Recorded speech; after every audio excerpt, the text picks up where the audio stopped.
I don't know if that's loud or not. Alright, I gotta share this out.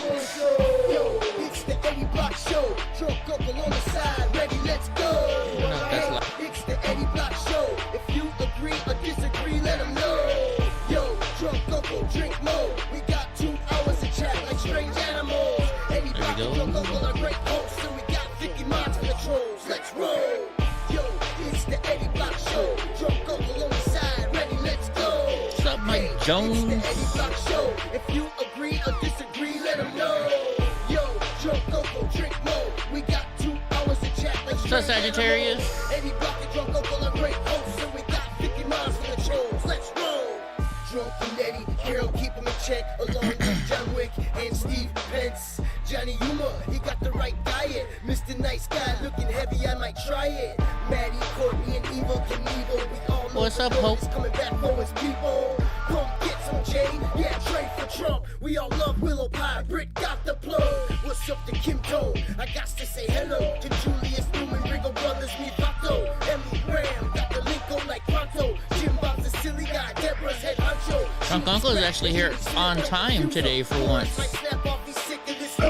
Richard will pull up and give retribution till dawn. Donnie, get down. Dawn and the Susan, Solomon, following Patriot movements. Brianna, the truth, Muse him like bruise him. Danny, Huddy, saying what's up on the daily now. No, we don't play around. These minds just might lay you out. If you wild out, My mouse is acting up. Come test the chat and find out. What's up, Josephine? BLM, you can ride out. Yo, it's the Eddie Block Show. Drunk uncle on the side, ready, let's go.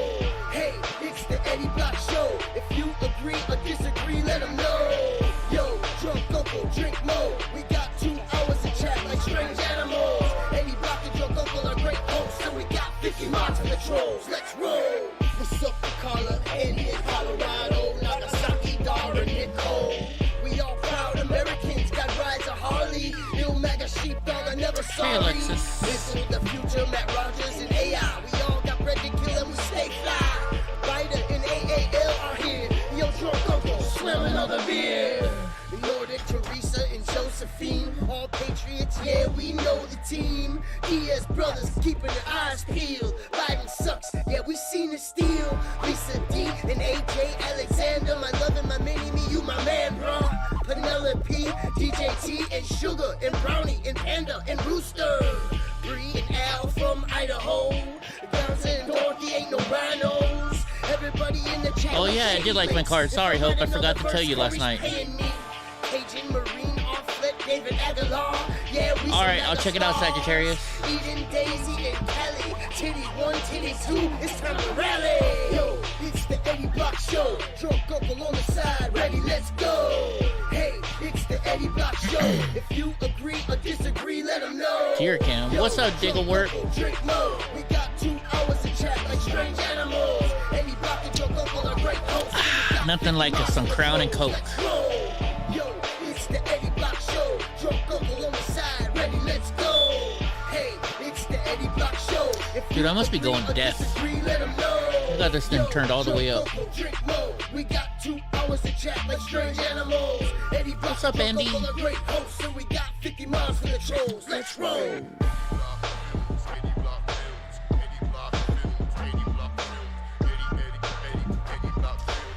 Not a lot of news tonight, but I have a court document that I'm going to read you guys that probably some of you are only here for.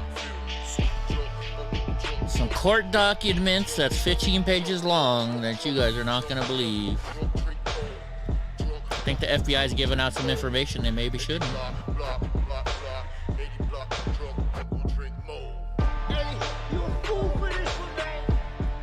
But then I guess it's going to come out anyway, so...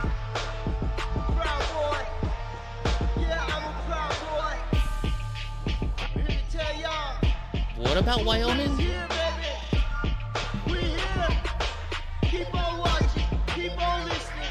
You sent me a video of Wyoming. Where did you send it to me at? Depends. Well, no, I haven't seen it. So I'm asking you where you sent it to me.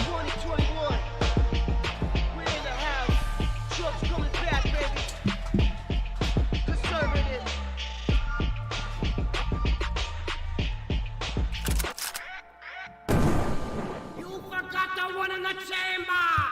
What's up, everybody? How's it going, guys? How's everybody doing? Look at that. Drunk Uncle is actually here today. He's not out at class or working and showing up afterwards. That's kind of interesting. What's going on? How you doing? How you doing? Good. I can barely hear you. I don't know why. Anyways, let's see. I gotta send this email real quick. Download something. I gotta respond to an email real quick. That's very important. Very important. Let's see. Let me reply. So, what did you do today, Drunk Uncle? Basically just cleaned up the house a little bit, and not even that much. Dang, you could have come here and cleaned up my house for me. Yeah. Shit. That's all I did. That's all you did? You did? FBI is cool, though. Andy is supposed to hit here tomorrow night. Oh, is it Andy? Yeah, I heard about that, Josephine. I heard about that. Anyways. Andy's Christmas baby? No, I'm guessing Andy with some kind of a storm. Maybe that's what Hope sent me. I don't know. That would be my guess.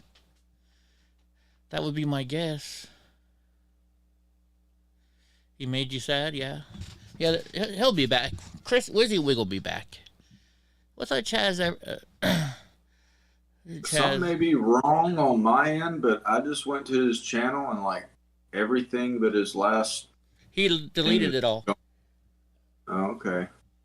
But I was already having, we were talking about how it was showing that your thing was starting at 2 a.m., so I didn't know, figured it was on my end. Yeah, I don't know why it said we were starting at 2, because my end it wasn't showing that. No.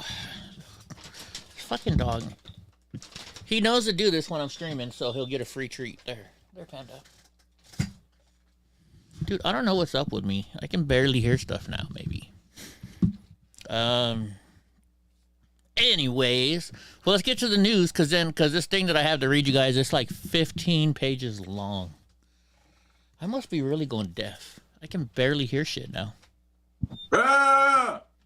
No, seriously, I can barely hear stuff. Maybe these headphones are going bad or something. I don't know. They shouldn't be. Jiggle the cords. I mean, I can hear it. It's just sounds like I'm barely hearing it, but I'm looking on here and it's really fucking loud. Anyways, well, fuck it. Let's get to the news. Let's see. Let me put everything around. So, Andy, do you like that they normed a storm after you? I don't think they'll ever name a storm Eddie. There we go. We gotta go over here this way. There we go. Now we got everything up. Yeah, I'm sure you guys can hear me. It's just these headphones sound quiet to me. I don't know why. It's all on my side. I guess President Biden is upset with Camel Toe Harris. What do you guys think? Let's see. He called her work in progress and was annoyed with her husband complaining. Dude, I don't know what these fucking people are writing here. It says, according to a new book about the Biden presidency, there have been real tensions between President Biden and Camel Toe Harris. Do you ever see them together anymore, Drunk? I don't ever see them together anymore, do you? I really don't see much of either one of them, period. Well, that's true. Let's see. Oh, what's up, Matt? Oh, you got hit, huh? Crazy. So it says, reportedly been frustrated with her and called her a work in progress. Well, the only reason that he chose her as her running mate is because of her being a woman, number one, and being a black person. Dude, Mega, you gotta wait. I do this stuff for free. I'm gonna make you wait at least till I get to the good stuff. I only got a couple news things.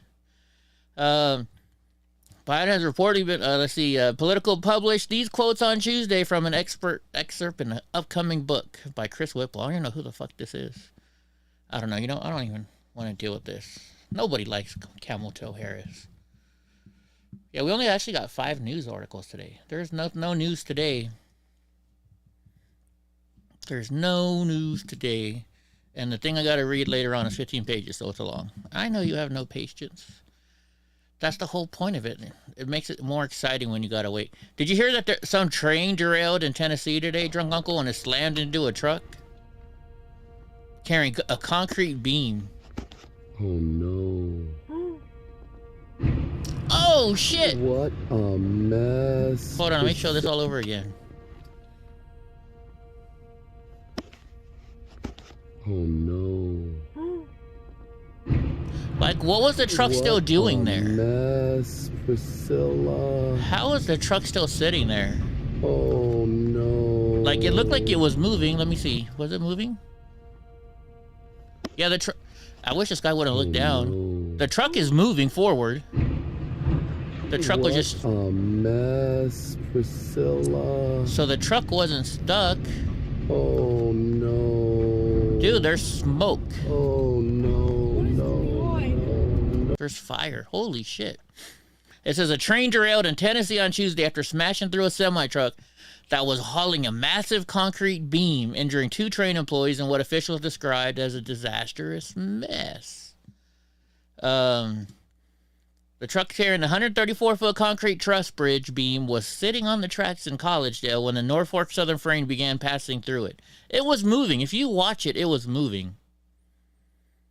3 locomotives and 10 railroad cars were derailed. Why do you think he was just sitting there? Do you think maybe he was stuck? Did this say Tuesday in the show? What does it say on the show? No, I got the right title. I know, right, Diggle Warp? No shit, it would derail. Are you there? Are you there, Drunk? Yeah, you're there. Yeah. Yeah, I didn't see any barriers or nothing. I didn't see any gates. But the truck was moving really slowly. Like, it was moving. If you go up here and watch it, the truck is moving. Watch. Let's hit play. Watch the truck and look at what you do is look at the trees. If you look at the trees, see the truck is actually moving. If he'd stop moving his fucking camera. See, the truck is moving. Because if you look at that last tree, it's moving. Watch.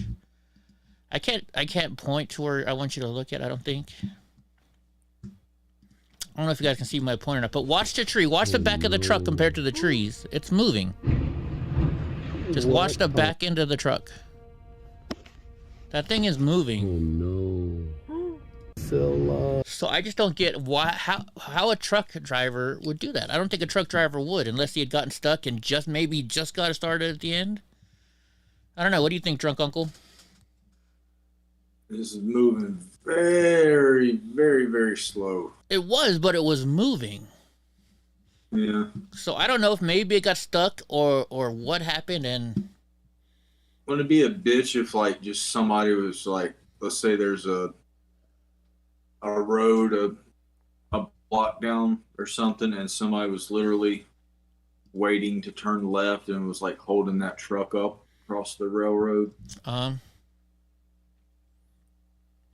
Oh, look, we got trolls here.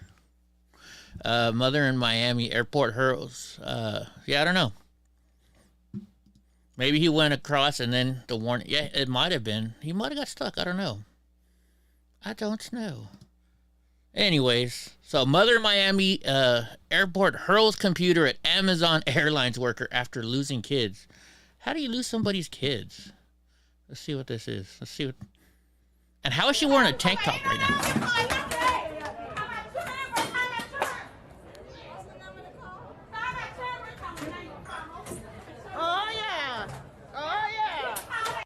Whoever's on the phone is like egging her on.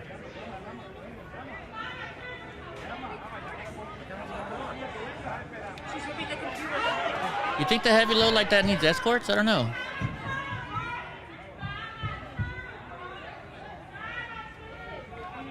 Is she saying find my curds?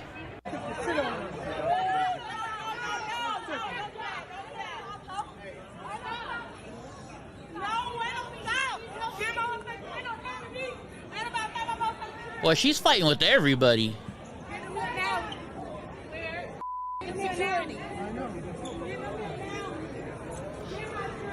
I think this lady's having like a psychotic breakdown. What do you think, Drunk Uncle? Have you seen it yet? Is it coming through yet? I don't understand what's going on. I don't either. It says an Alabama mother has been arrested at the Miami International Airport after being caught on video throwing a computer monitor at American airline gate attendants during an altercation. She's 25, is now facing charges of aggravated battery, criminal mischief, and disorderly conduct. Following the incident that happened on Tuesday, she went into a panic mode. She was traveling to New York City and checked into her flight at gate D39 after being rebooked for missing in her previous flight. While the subject was at the gate agent, her 2 minor kids walked away without notice to use the restrooms. And she said once she noticed that her kids were not with her, she became irate and began to scream, demanding that the gate agent find her kids. It's not the gate agent's job to find her kids. That's her fucking job. And she was late.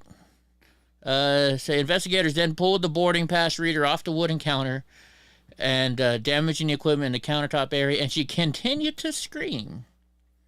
She was just throwing everything.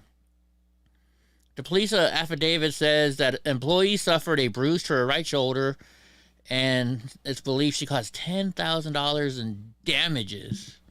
I don't know. There's a lot of shit happen at Miami Airport. I don't know why. I don't know a lot about Miami Airport.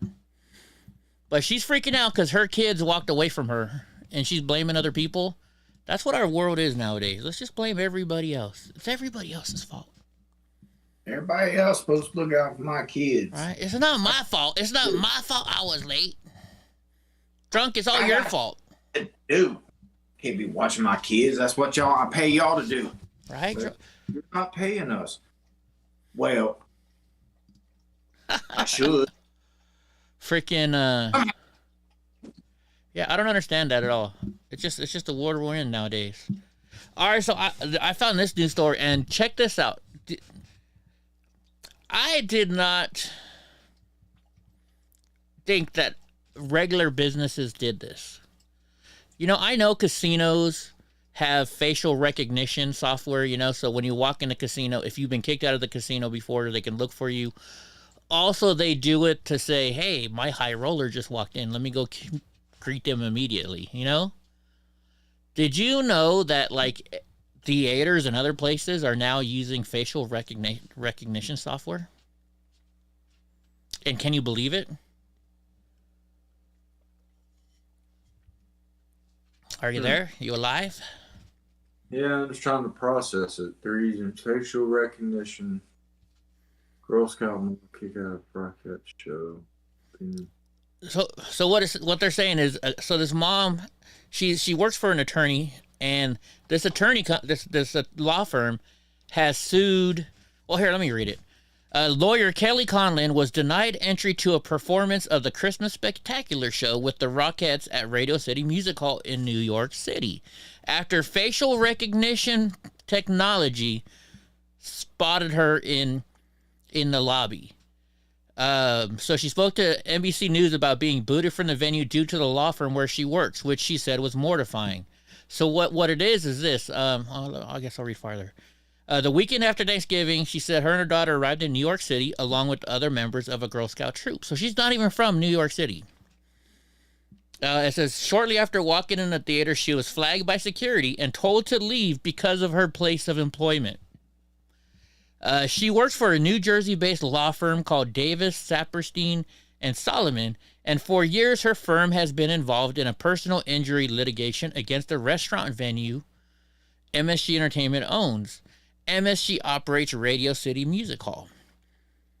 What's up, Sneaky Pete? So apparently this lady works for a law firm, and they were suing the parent company of Radio City Music Hall. And so they use facial recognition software to determine who she was and then kick her out because her company is suing them.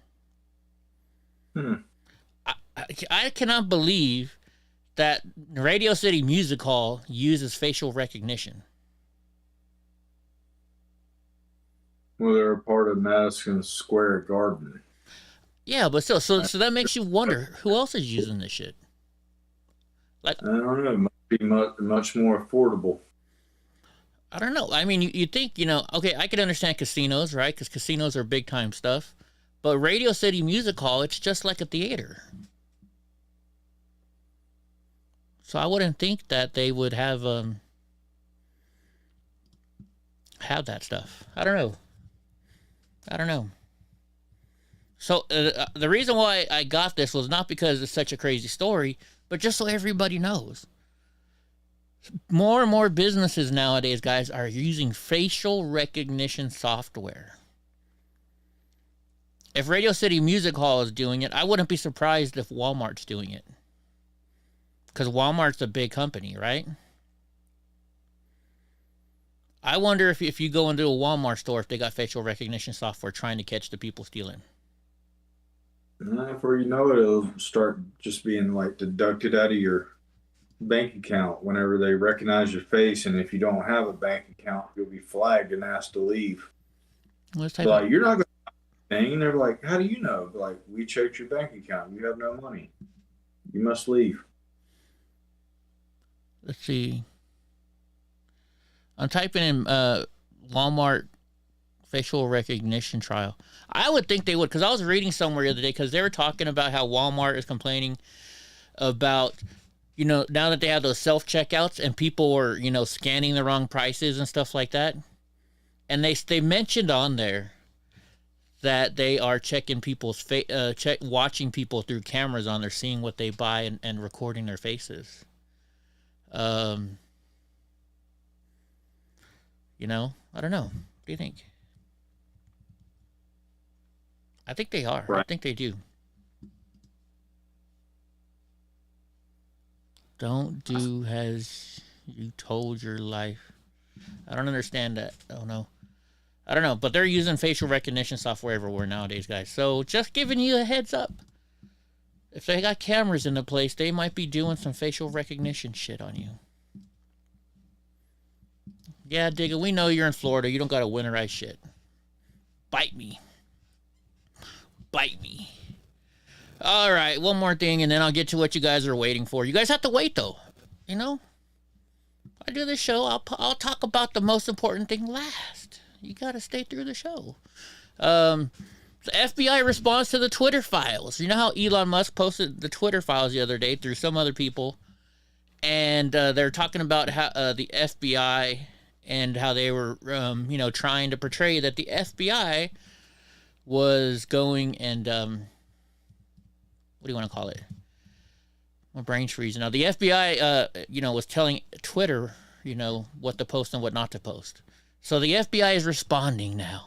So the FBI is responding to Twitter files revealing that the agency regularly contacted employees at the social media giant to notify them of accounts that may constitute violations. How many times were you called about Drunk Uncle? I was probably on that list. Mike Jones says probably face recognition in certain states. Walmart in North Carolina does. You know for sure they do. FBI officials told Fox News Agency they didn't ask Twitter employees to take action. Well, they probably didn't tell them to take action, but when you put something in somebody's head, like if I come up to you, Drunk Uncle, and I say, hey, you know what? I'm from the future. Somebody's going to rob you, and they're going to be driving a green car. Every time you see a green car, aren't you going to be checking it out and freaking out? Yeah. Or the FBI comes, hey, Drunk Uncle, we heard a green car is going to come in and attack you, so we're going to be watching for you. So they're saying... But the way it's worded reminds me of how, like, gangsters come in, and they're like, oh, it's a good-looking family. You got to be ashamed if something happened to them. Oh, yeah. It's nice. You got to be ashamed if it burnt down.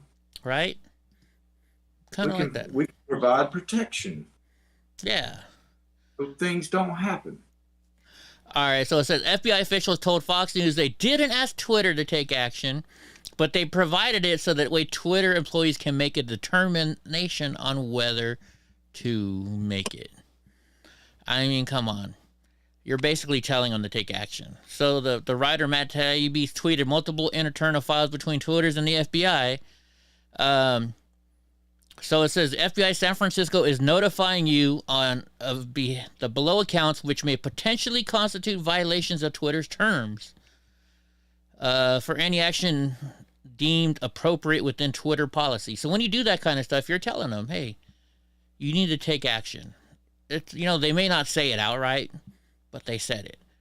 So a Twitter employee responded that 3 of the 4 accounts were suspended and asked someone else at the company to review the 4th account. And let's see, because it's all about that FBI agent Chan. FBI agent Chan kept showing stuff to them, kind of like the movie Roadhouse. The guy had the whole town paying him. I haven't seen Roadhouse in like 20 years. The drug dealer down the street had a house full of brand new desktops and big screen TVs still in Walmart boxes. Yeah, people steal that stuff a lot because they can't stop them nowadays. All right, we'll get to let's just get to the main stuff that everybody's here for. Let me see which one did I put it on.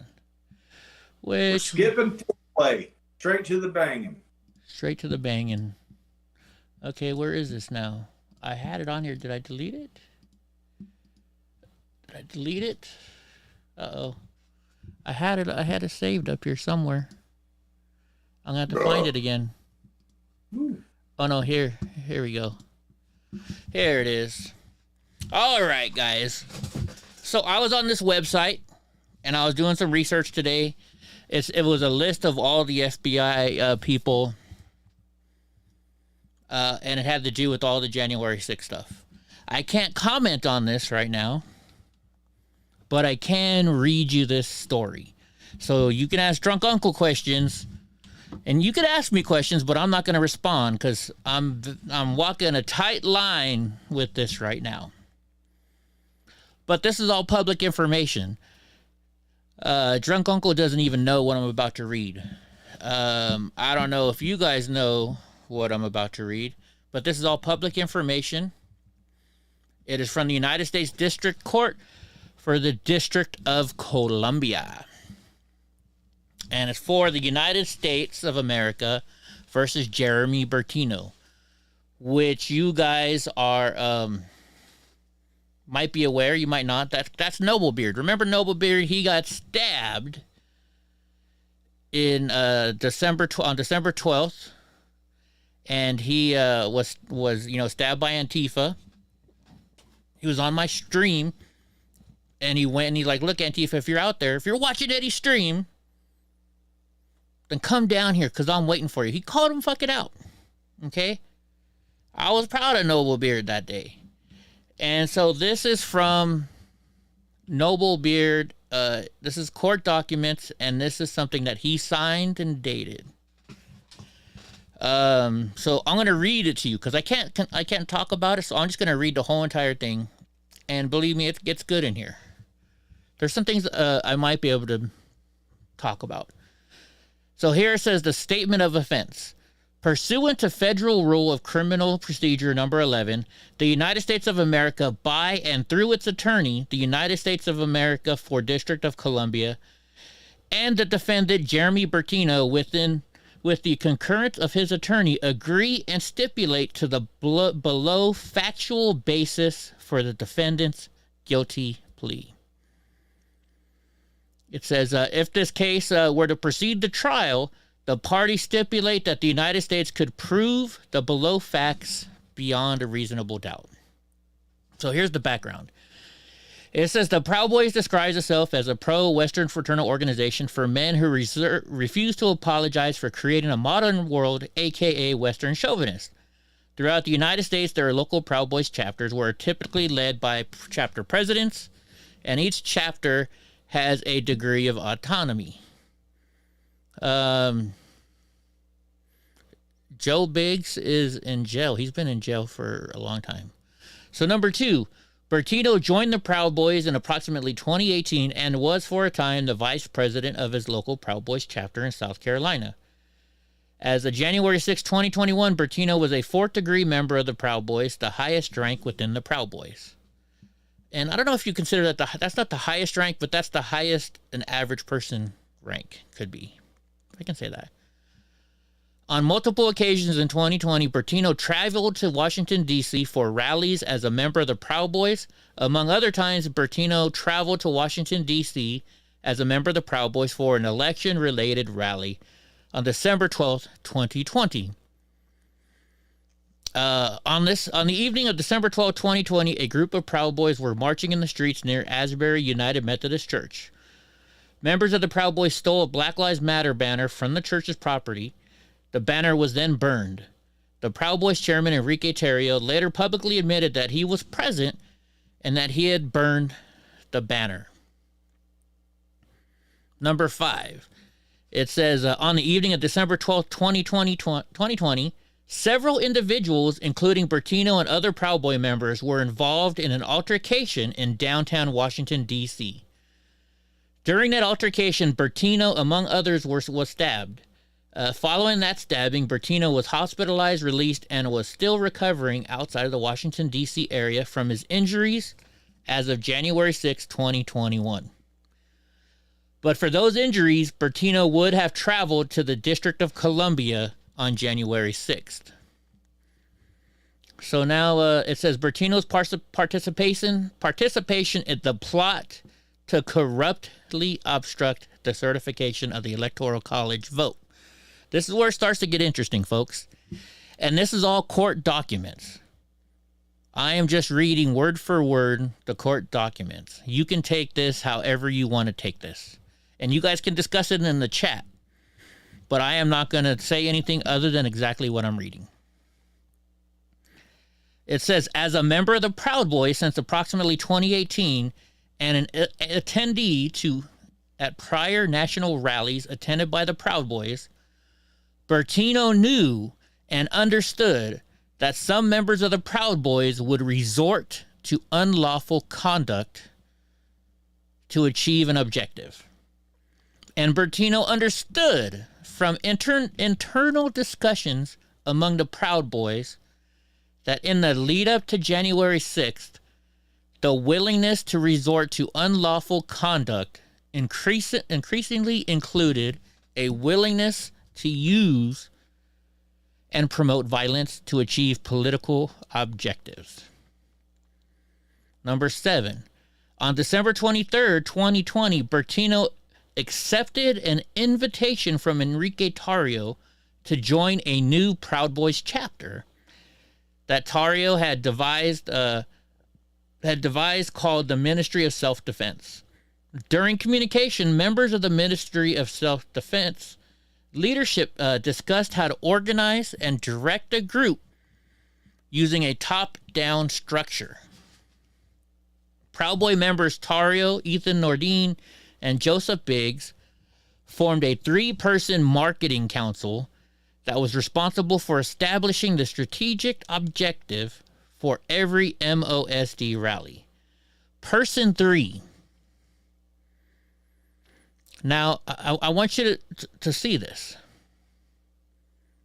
Everybody else, they have named their name. They keep calling this person Person 3.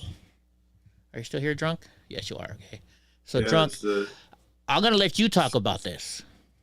Maybe you could explain what I'm thinking, because I think you know what I'm thinking right now. Person 3, comma, Zachary Rell. Is that not the name of Person 3? What's that?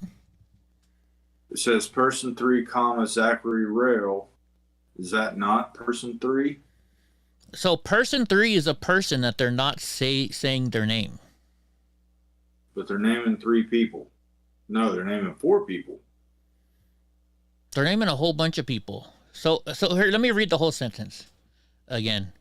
It says person number 3, comma, Zachary Rell, comma, and other members were to be operations leaders.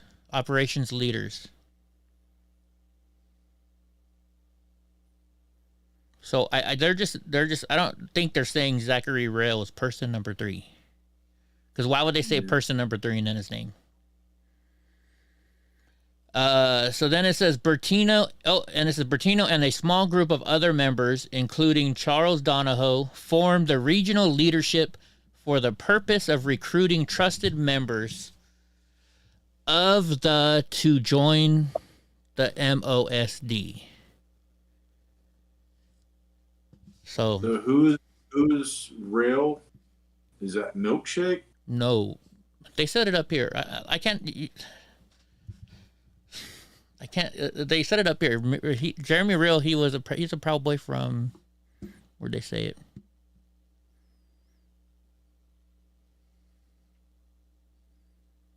I know they set it up here. I don't know. He's in this anyways. Okay. I just don't know. How about this? How about we just read the whole thing and then you can maybe think it over. Maybe you'll start to understand. Okay. So number 8 says, as a regional leader, Bertino committed to the following commands, and this is all this stuff that's being written here. This is his sworn statement from Noblebeard. That is his sworn statement. It says, as a regional leader, Bettino committed to follow the commands of those above him, including Tario, Nordine, Biggs, and Real. Or Rel. I don't even know how you say his name. As a regional leader, Bettino was responsible for recruiting trusted Proud Boys members to join the MOSD. Any member selected to join the MOSD was expected to follow the commands of leadership.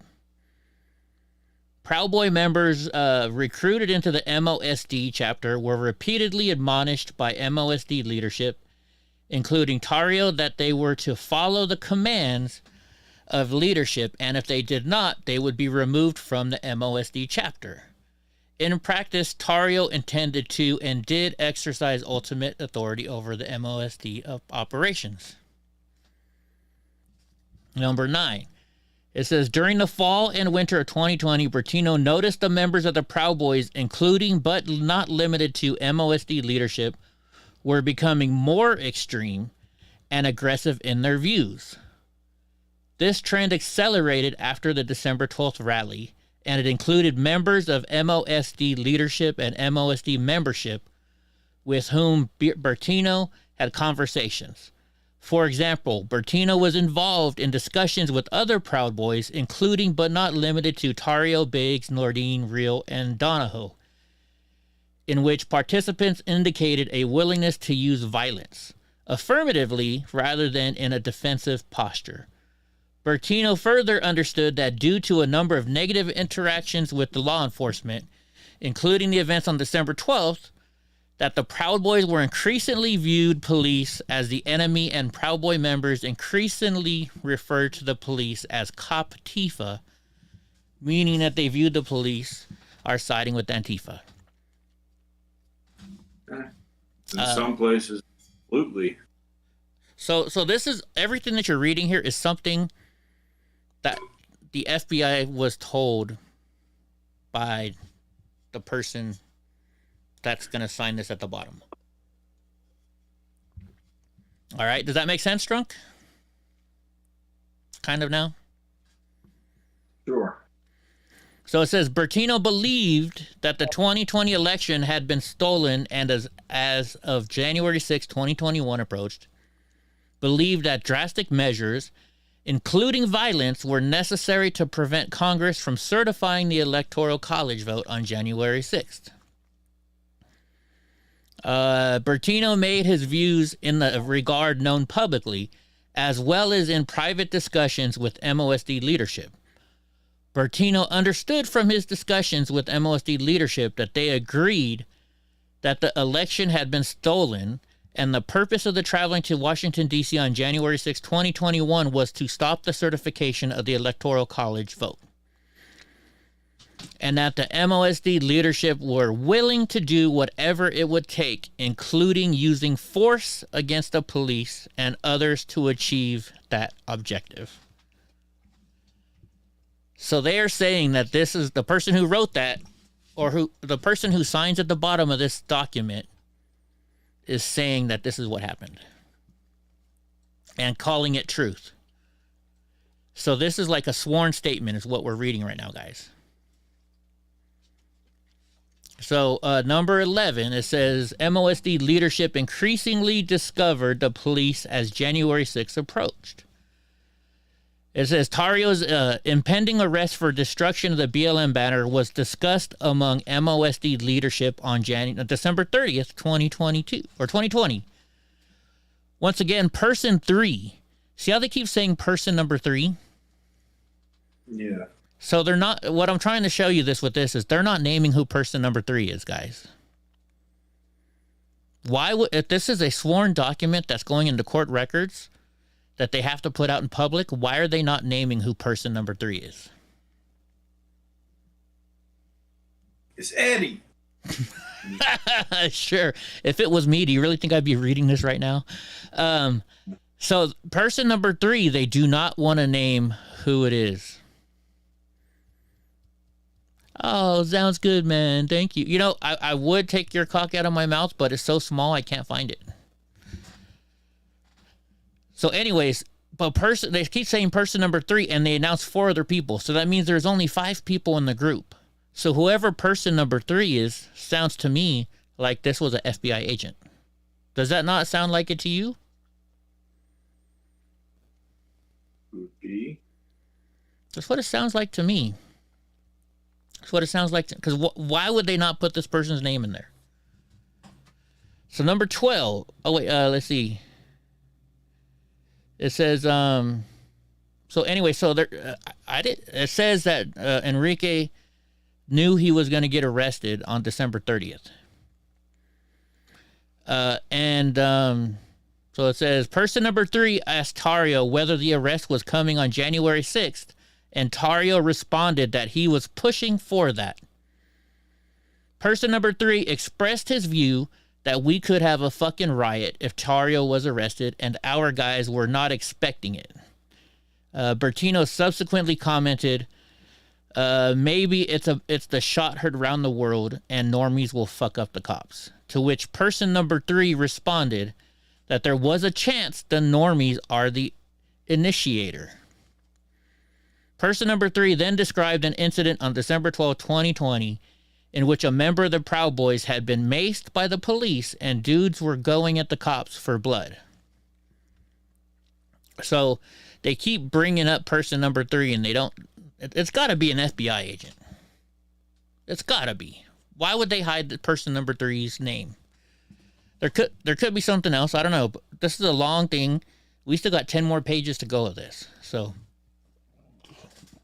it's a lot of stuff to take in.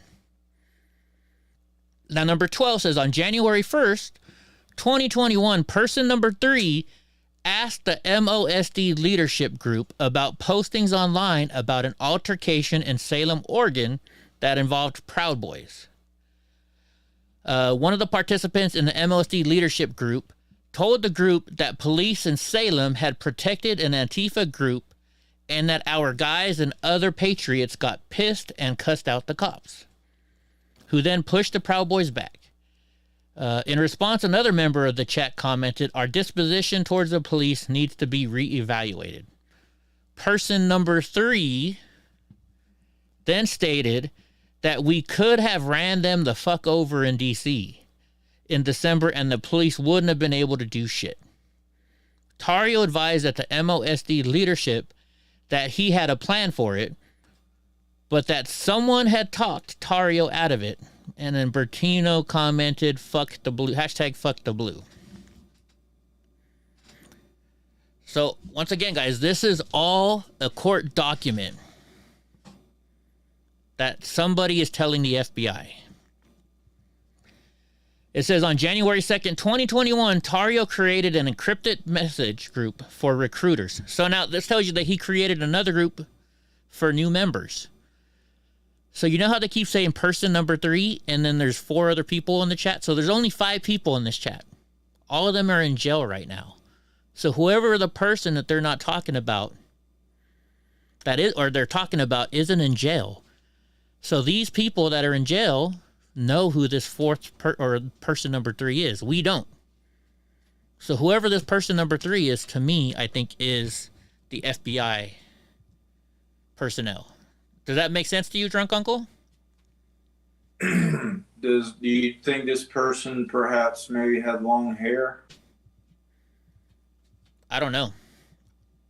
Oh, so you really don't know? Okay. I don't know. I don't know. All I know is this. They keep talking about a person number 3. I had nothing to do with any of this stuff. There was only 5 people in the chat, and they called themselves the leadership. So the 5 people that were in chat was Tario, Nordine, Biggs, Real, Donahoe, and then somebody who is person number 3. So whoever this person number 3 is either the person that wrote this or is an FBI agent. I don't know who. So we got to continue reading, and I'm reading this, and maybe you guys can figure it out because I can't. I don't understand. I mean, I know what I'm reading, but this is just my mind is going everywhere with this. Okay.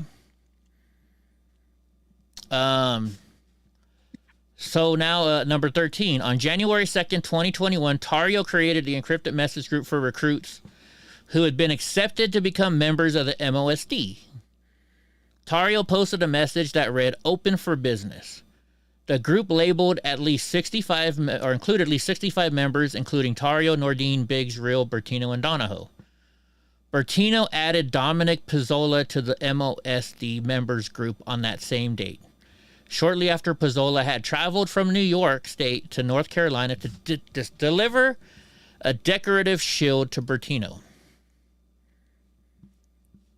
So, it says Pizzola traveled to New York from New York State to North Carolina to deliver a decorative shield to Bertino for ultimate delivery to Tario, which I find weird because it says Bertino Noblebeard was from South Dakota.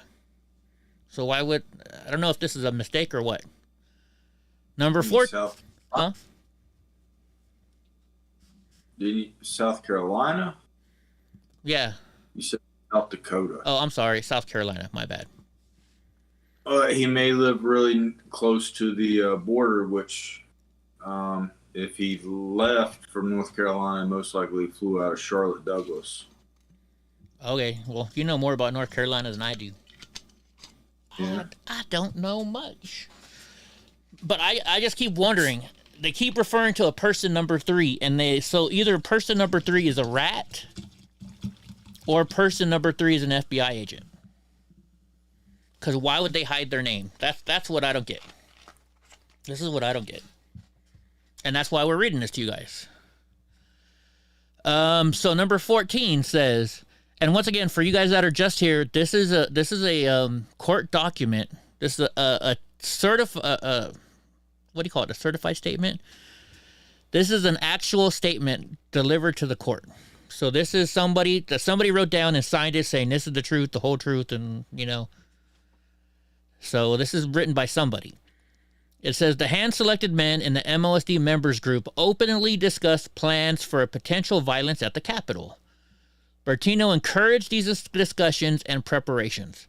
At no point did Tario, Nordine, Biggs, Real, Donahoe, or any other members of the MOSD leadership discourage these discussions or inform the MOSD members not to engage in that type of discussion. So number 15 says this. It says, at least as early as January 4th, 2021, Bertino received encrypted chat messages indicating that the members of the MOSD leadership were discussing the possibility of storming the Capitol. Bertino believed that storming the Capitol would achieve the group's goal of stopping Congress from certifying the Electoral College vote. Bertino understood that storming the Capitol or its grounds would be illegal and would require using force against police officers or other government officials. Okay, so number 16.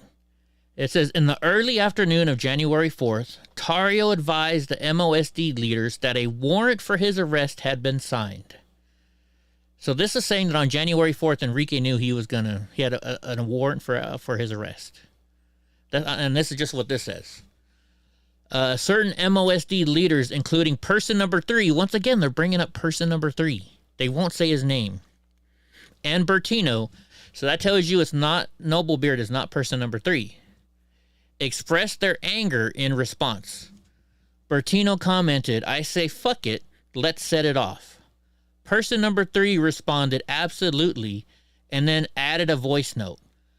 I mean, pretty soon we're going to have to start having that conversation, right? Like, if it fails, we can't let them steal this election. The country will be over at that point. I mean, I can't be allowed to happen, or it can't be allowed to happen. Where was I?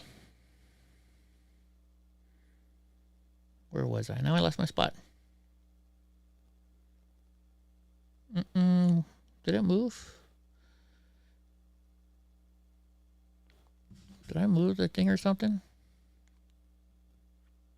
Move thing. The pointer. Oh, anyways. Well,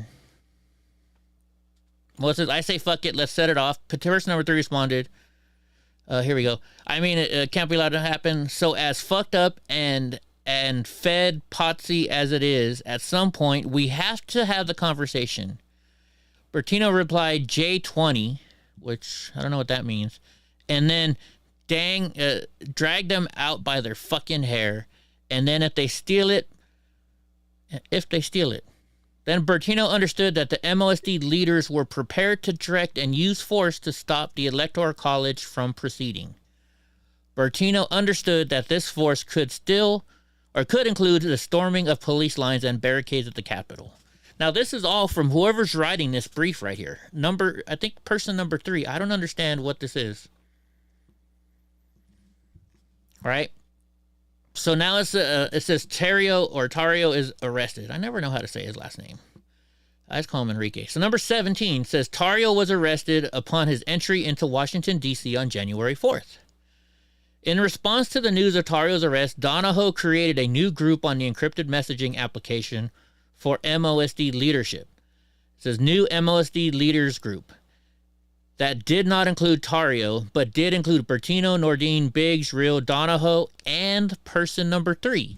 So here you go. There's only 5 people in that chat group. So whoever was in that chat group knows who person number 3 is. And all those people are in jail right now. Except for person number 3. Apparently. I don't know. We don't know who person number 3 is. So it says Donahoe then created another new group of encrypted messaging application for the MOSD members and advised that the group to leave the earlier MOSD members group because we are nuking that one. Person number 3 advised that he has had removed everyone from the other group and that it had been nuked.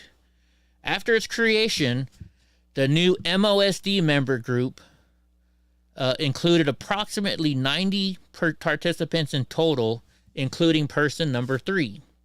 Nordine, Biggs, Real, Donahoe, Pizzola, and Bertino.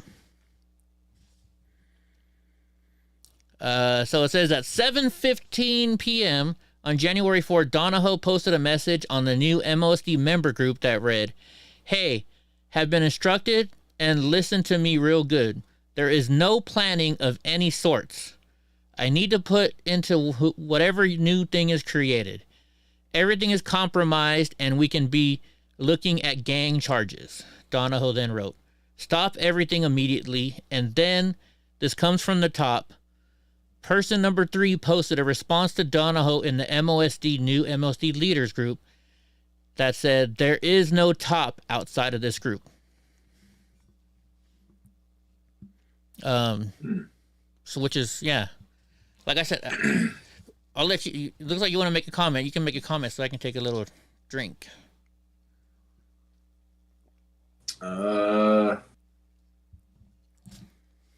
I'm pretty lost, but somebody mentioned that it could be Ray Epps, and at first I didn't think so, and now I'm not so sure.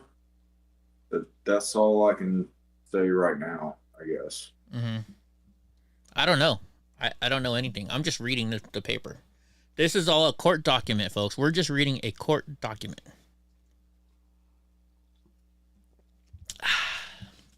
All right. So on January 4th, this is number 20. Nancy's boobs.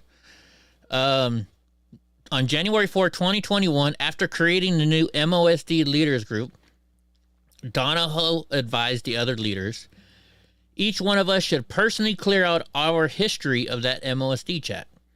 Real responded, or Rail, you gotta manually delete each message from each chat. And then he added, since Tario knew the cops were for him, hopefully he logged out of the encrypted messaging service. Oh, I had a Zoom meeting. Something. I'm not talking out of my league. I'm reading court paperwork. Jeez Louise. Let's see. Well, at least they won't get our boots on ground plans because we are one step ahead of them. Bertino advised the leaders to take charge on the ground and that he could help back here with information. Let's see. So number 21 says, on January 5th, 2021, Bertino created a new group of the encrypted messaging application called Boots on Ground Group, which was a group meant for any Proud Boys members attending the January 6, 2021 protest. Bertino originally created the group after discussions with other MOSD leaders about needing to create a new chat because Tario could not be removed from previous chats. Bertino's purpose in creating the chat was to allow everyone in Washington, D.C. to locate Tario after his arrest and communicate with each other regarding the events in D.C. and determine the meetup. Number 22 says that at 9:17 p.m. on January 5th, 2021, Biggs posted a message to the new MOSD member group that read, "We just had a meeting with SIC, a lot of guys. Info should be coming out and then posted. Just spoke with Enrique. At approximately 9:20 p.m., Biggs posted a message that read, we have a plan. I'm with Rufio. Donahoe responded, what's the plan so I can pass it to the MOSD guys? Biggs responded, I gave Enrique a plan. The one I told the guys, he said he had one. So, once again, we don't know who's writing this. But this is court documents. This is a sworn statement. We don't know who's writing it or what's going on. It says Bertino was not given details of the plan referred to by Biggs, but Bertino understood from discussions among the MOSD and other Proud Boys that the objective in Washington, D.C. on January 6, 2021 was to obstruct, impede, or interfere with the certification of, let's see, where was it? Of the Electoral College vote, including by force if necessary. Bertino understood from discussions that the group would accomplish this through the use of any force and violence, which could include storming the Capitol through police lines, barricades, if necessary. At 9:20 p.m. on January 5th, 2021, Bertino added Tario to the new MOSD leadership group, and Bertino added Tario to the new MOSD leaders group because Tario remained the leader of the MOSD. So this court document that we're reading, folks, this is what somebody is saying. We don't know who it is. It could be an FBI rat. It could be an FDI plant. It could be, somebody that turned. Who knows who this person is? So it says January 6, 2021, MOSD leaders and members marched to the Capitol. Number 25. It says, shortly after 10 a.m., Nordine and Biggs led a group of 100 or more Proud Boys on a march away from Washington Monument towards the Capitol. Nordine and Biggs led the group on a march around the Capitol, ending at the Peace Circle on the west side of the Capitol grounds. Bertino monitored activities in Washington, D.C. through mainstream media and social media. This was including live feeds from individuals who were on the ground in Washington, D.C. Bertino was also following and posting in the MOSD chats, including the new MOSD Leaders Group chat, where some members posted videos of the group storming the Capitol as it was happening. January 6, 2021, MOSD leaders and members attacked the Capitol to stop the certification. So number 26 says, the United States Capitol, which is located at 1st Street Southeast in Washington, D.C., is secured 24 hours a day by United States Capitol Police. Restrictions around the Capitol include permanent and temporary security barriers and posts manned by Capitol Police. Only authorized people with appropriate identification are allowed to access inside the Capitol. Good old Crown Royal. Number 27. It says on January 6, 2021, the exterior plaza of the Capitol was closed to members of the public at the joint session of Congress convened inside the building. During the joint session, elected members of the United States House of Representatives and the United States Senate met to certify to vote count of the Electoral College of the 2020 presidential election. The joint session began at approximately 1 p.m. Shortly thereafter, by approximately 1:30 p.m., the House and Senate adjourned to separate chambers to resolve a particular objection. United States Vice President Michael R. Pence was present and presiding in the joint session and then in the Senate chamber. Paragraph 28 says this, as the separate proceedings continued in both the House and Senate chambers, and with Vice President Pence present and presiding over the Senate, a large crowd gathered outside the Capitol. As noted above, temporary and permanent barricades were in place around the exterior of the Capitol, and Capitol Police were present and attempting to keep the crowd away from the Capitol, and the proceedings underway went inside. Shortly before 12:53 p.m., Nordine and Biggs led the group back to the Capitol's First Street pedestrian entrance near the Peace Monument. Within minutes of arriving, members of the crowd breached the barriers and advanced on the Capitol grounds. Shortly thereafter, Bertino learned from Telegram messages, live streams, that the MOSD leaders and members had unlawfully entered Capitol grounds past police lines and barricades. See, the way this is written, it all sounds like this is an FBI agent. Doesn't it? Yeah, it sounds like somebody named Phil. Phil? Yeah. Who's Phil? Keep going. Okay. Well, let me take a drink. It says Bertino posted messages to MOSD leaders and members to assist the operation. For example, after Donahoe sent a message into the MOSD leadership chat indicating that he had stormed the Capitol building. At 12:59 p.m., Bertino responding by message form a spear and holy fuck. Do it, boys. Bertino's messages were intended to encourage the men on the ground to continue pushing toward the Capitol building, as well as in celebration of the disorder and chaos at the Capitol. It says at 1 p.m., let's see.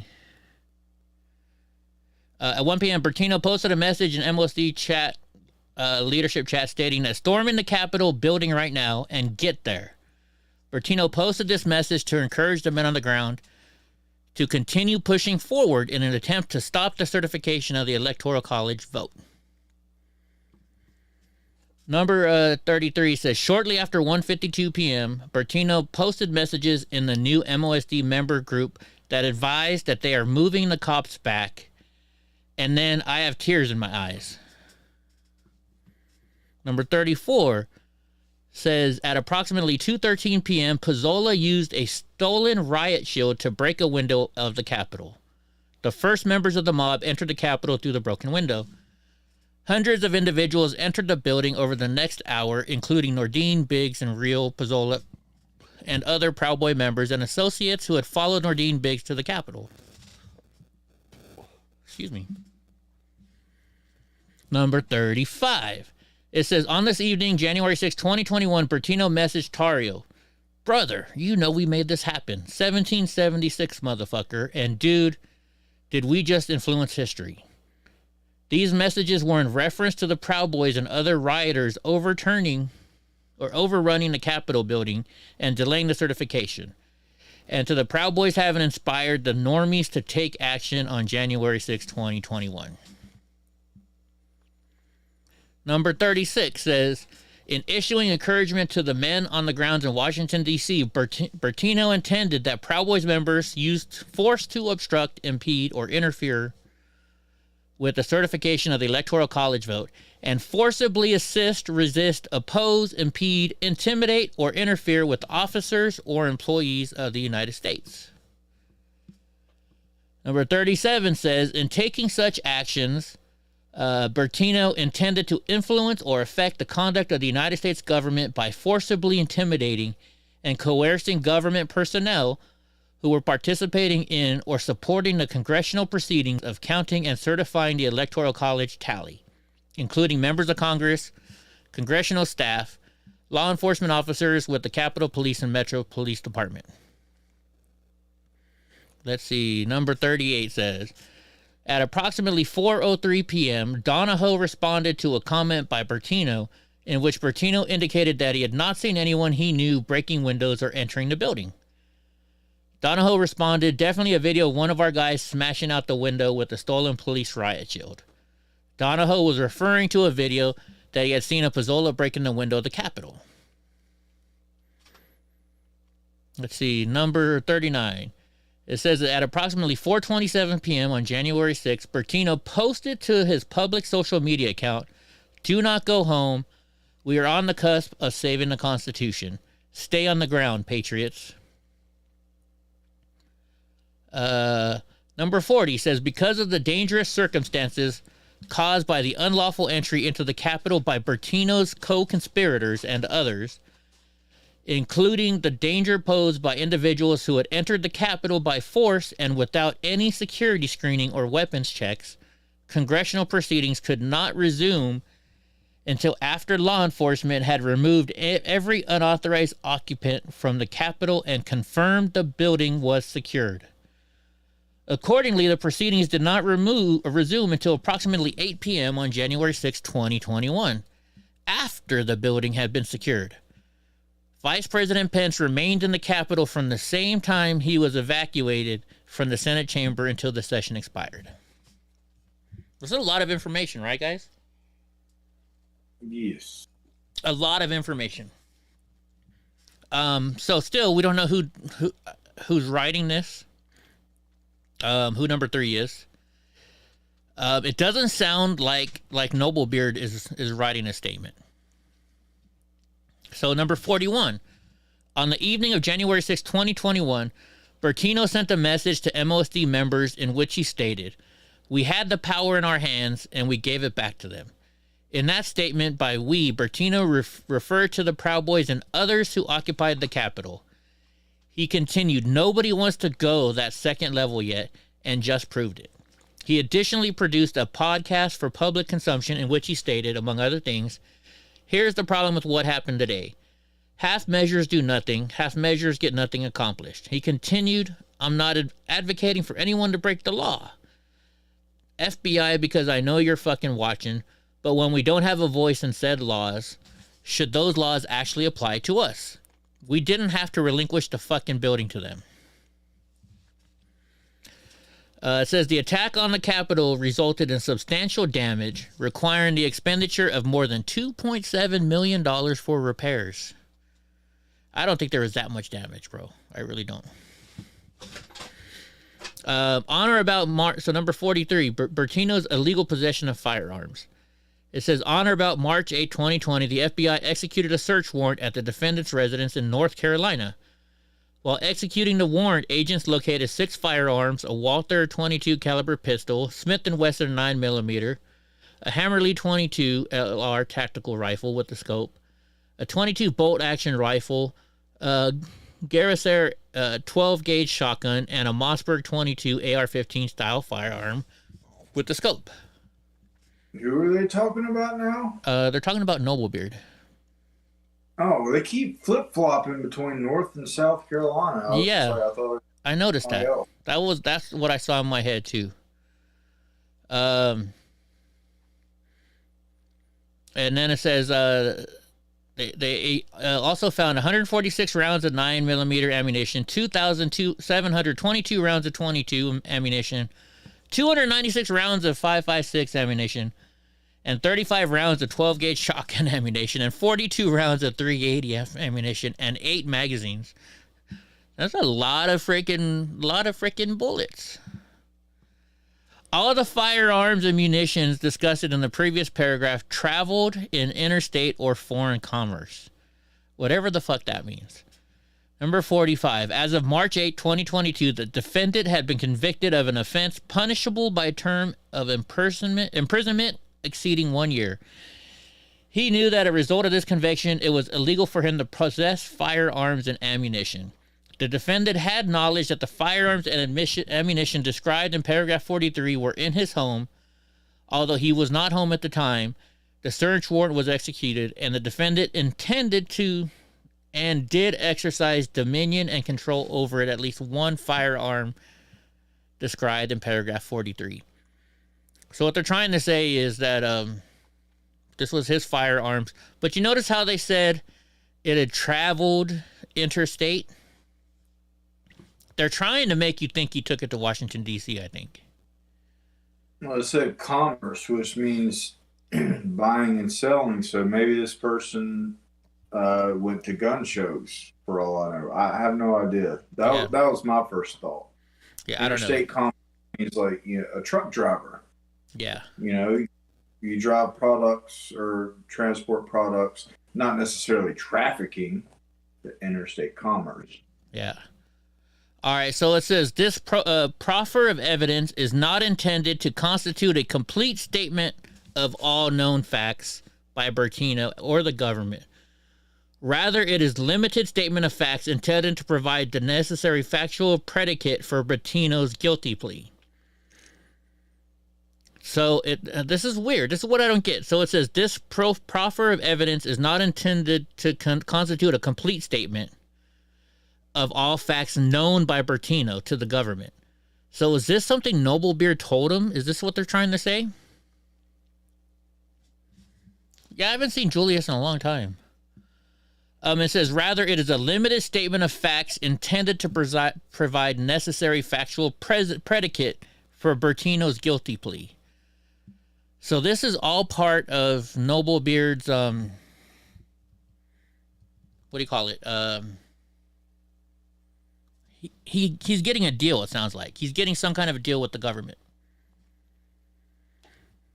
And I saw they talked about it on Get Off My Lawn, which is Gavin McGinnis's show. And they said Noblebeard is now in the witness protection program. So then now this is what I don't understand. This last page is really confusing to me. It says defendant's acknowledgement.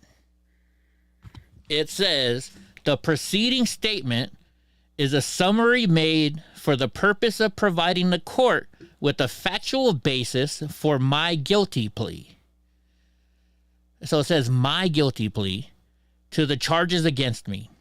I make this statement knowingly and voluntarily, and I stipulate and agree that this statement of offense concerning my actions is true and accurate.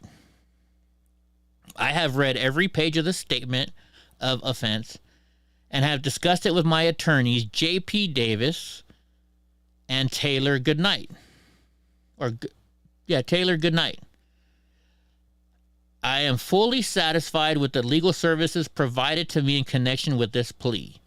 No threats have been made to me, nor am I under the influence of anything that could impede my ability to understand the statement of my offense. So this is, and they blacked out the signature. Now here's what I don't understand. There's a whole bunch of bitches in the chat room because, they're talking shit, but when I stepped up to them at that incident, they didn't fucking do anything. Supposedly this is Noblebeard's statement, but why did they black out where he signed? So Noblebeard is in the witness protection program and they blurred out the name. I wonder if he had to sign by his new name. Because look, it says the attorney's name right here, J.P. Davis and Taylor Goodnight. It says their attorneys were Jeremy Bertino. But then they blocked out Noblebeard's signature?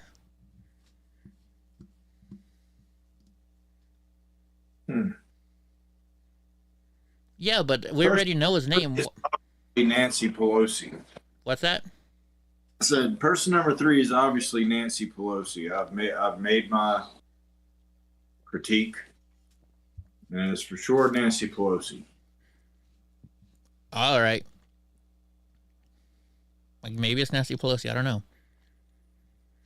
But I don't get it. I just, why would they block out his signature? The only thing that I can think of is maybe because he's in witness protection program, and they now he's this new person. I wonder if he had to sign his name as the new person because he's no longer Jeremy Bertino. What do you think? Do what now? Okay, so they put Noble Beard in the witness protection program to protect him. When they do that, they change your name legally. So I think because they changed his name legally, he had to sign it with his new legal name. And that's why that's blocked out.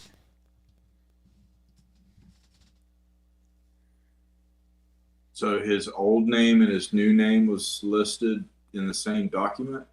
Well, he's And new person number 3? No, he's not person number 3.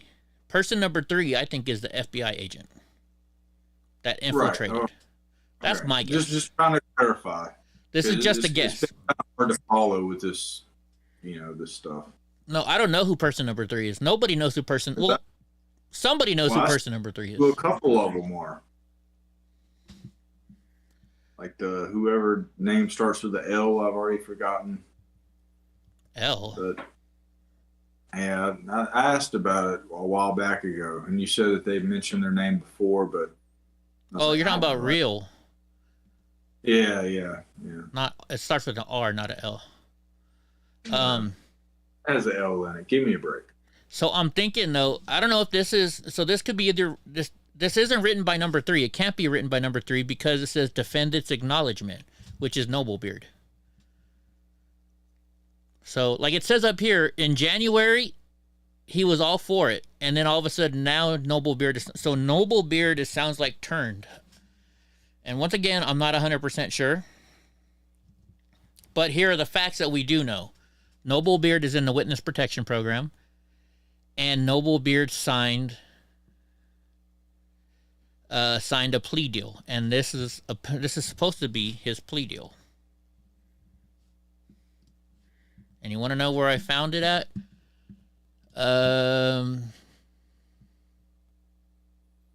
Right here. So, where did I click on it at? This is the list. So look, it says that the name. It's from Insider.com. Jeremy Bertino, seditious conspiracy, useful unlawful possession of a firearm by a prohibited person. You click on this link, and then it opens up to these 3 PDFs. So the first PDF says this. The United States Attorney charges that from and in and or around December 2020 through in or around January 2021 in the District of Columbia and elsewhere, the defendant, Jeremy Bertino, did knowingly combine, conspire, confederate, and agree with Ethan Ordine, Joseph Biggs, Zachary Real, Charles Donahue, Enrique Tarrio, Dominic Pizzola, and other persons known and unknown to oppose by force the authority of the government. So this is all United States documents. This is all court documents. So everything that we're seeing here is actual court It's got the case number and everything on there. So these are real documents. This is where I got it from, right here. Like, watch, we click on this, and this is what I just read you guys. And it says at the top, United States of America versus Jeremy Bertino. And you go all the way to the bottom, this is where it's signed. Come on, Internet. But his signature is blacked out. I think the reason why his signature is blacked out is because he's in witness protection program and they gave him a new name. And I think because he's now known as this new name, he had to sign it by that new name. Does that make sense? So yes. So I don't know. We don't know who person number 3 is. However, It's said it multiple times in this whole entire thing. Person number 3 was one of only like 5 or 6 people in the MOSD chat room for leadership. So whoever was in that chat room, which everybody's in jail right now, except for Noblebeard and one other person, knows who that number 3 is. So they know who number 3 is. So I don't know why they're saying number 3, because eventually it's going to come out. Because eventually somebody will be like, hey, Joe, or hey, Enrique, or hey, Real, who's this number 3 person they're talking about? And they're going to be like, well, the only other person in the chat was this person. You know, I didn't even read the plea agreement. Holy shit, this is 14. Should we read the plea agreement? Mm. So Noblebeard signed a plea agreement. I haven't read the plea agreement yet. I didn't even read this. I didn't even notice what this was, the 3rd page. So, do you guys want to read it? Shall we read what he got? God Rides a Harley thinks number 3 is another flipped Proud Boy. Andy says, yes, read it. Well, I mean, obviously, number 3 is either an plant or flipped. I mean, I think that's a given. Yeah, well, and that's why I'm reading this to you guys tonight. You know, so you guys can figure it out. This number 3 could be a FBI agent. They're saying all over the place that FBI agents infiltrated the Proud Boys. Okay? So it could be an FBI agent, or it could be somebody who flipped that hasn't signed a plea deal yet. Eddie, can I tell you something? I just remembered because I think it's relevant. But I have a friend that works in the correctional facility, mm-hmm. and he told me that he's at a prison. He's at a prison, and he was saying that they have to go to like these trainings like once or twice a year. And he mentioned a few things that was shocking to me. One was that Ice-T is the highest ranking member within either the Bloods or the Crips. Ice-T, guy on SVU. And another thing that he said is somebody that he communicated with is like what he does is undercover type stuff. And he has infiltrated damn near everything that you can think of in his career. Mm-hmm. And I think this is even probably like right when I started paying attention to you. But he said that this guy either was or had infiltrated the Proud Boys. Whether he was FBI, I don't know, but it was his job to be like undercover guy. I gotcha. I don't know.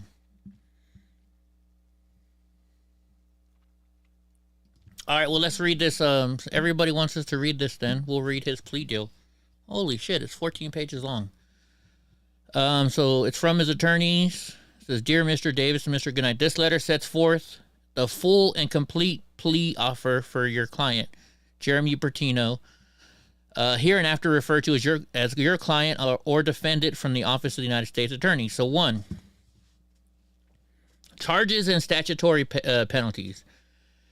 Your client agrees to plead guilty to counts 1 and 2 in the information charging your client with seditious conspiracy in violation of section code blah, blah, blah, and useful possession of a firearm by a prohibited person in violation of section code blah, blah, blah. Your client understands that a violation of this section carries a maximum sentence of 20 years of imprisonment, a fine of $250,000, and a term of supervised release of not more than 3 years pursuant to all these numbers, and an obligation to pay any applicable interest in it. Your client understands that a violation of this carries a maximum sentence of 10 years of imprisonment and a fine of $250,000 and a term of supervised release not more than 3 years. In addition, your client agrees to pay a special assessment of $100 per felony conviction to the clerk of the United States District Court for the District of Columbia. Your client also understands that sentencing guidelines or any cost of the imprisonment term or supervised release and period of probation.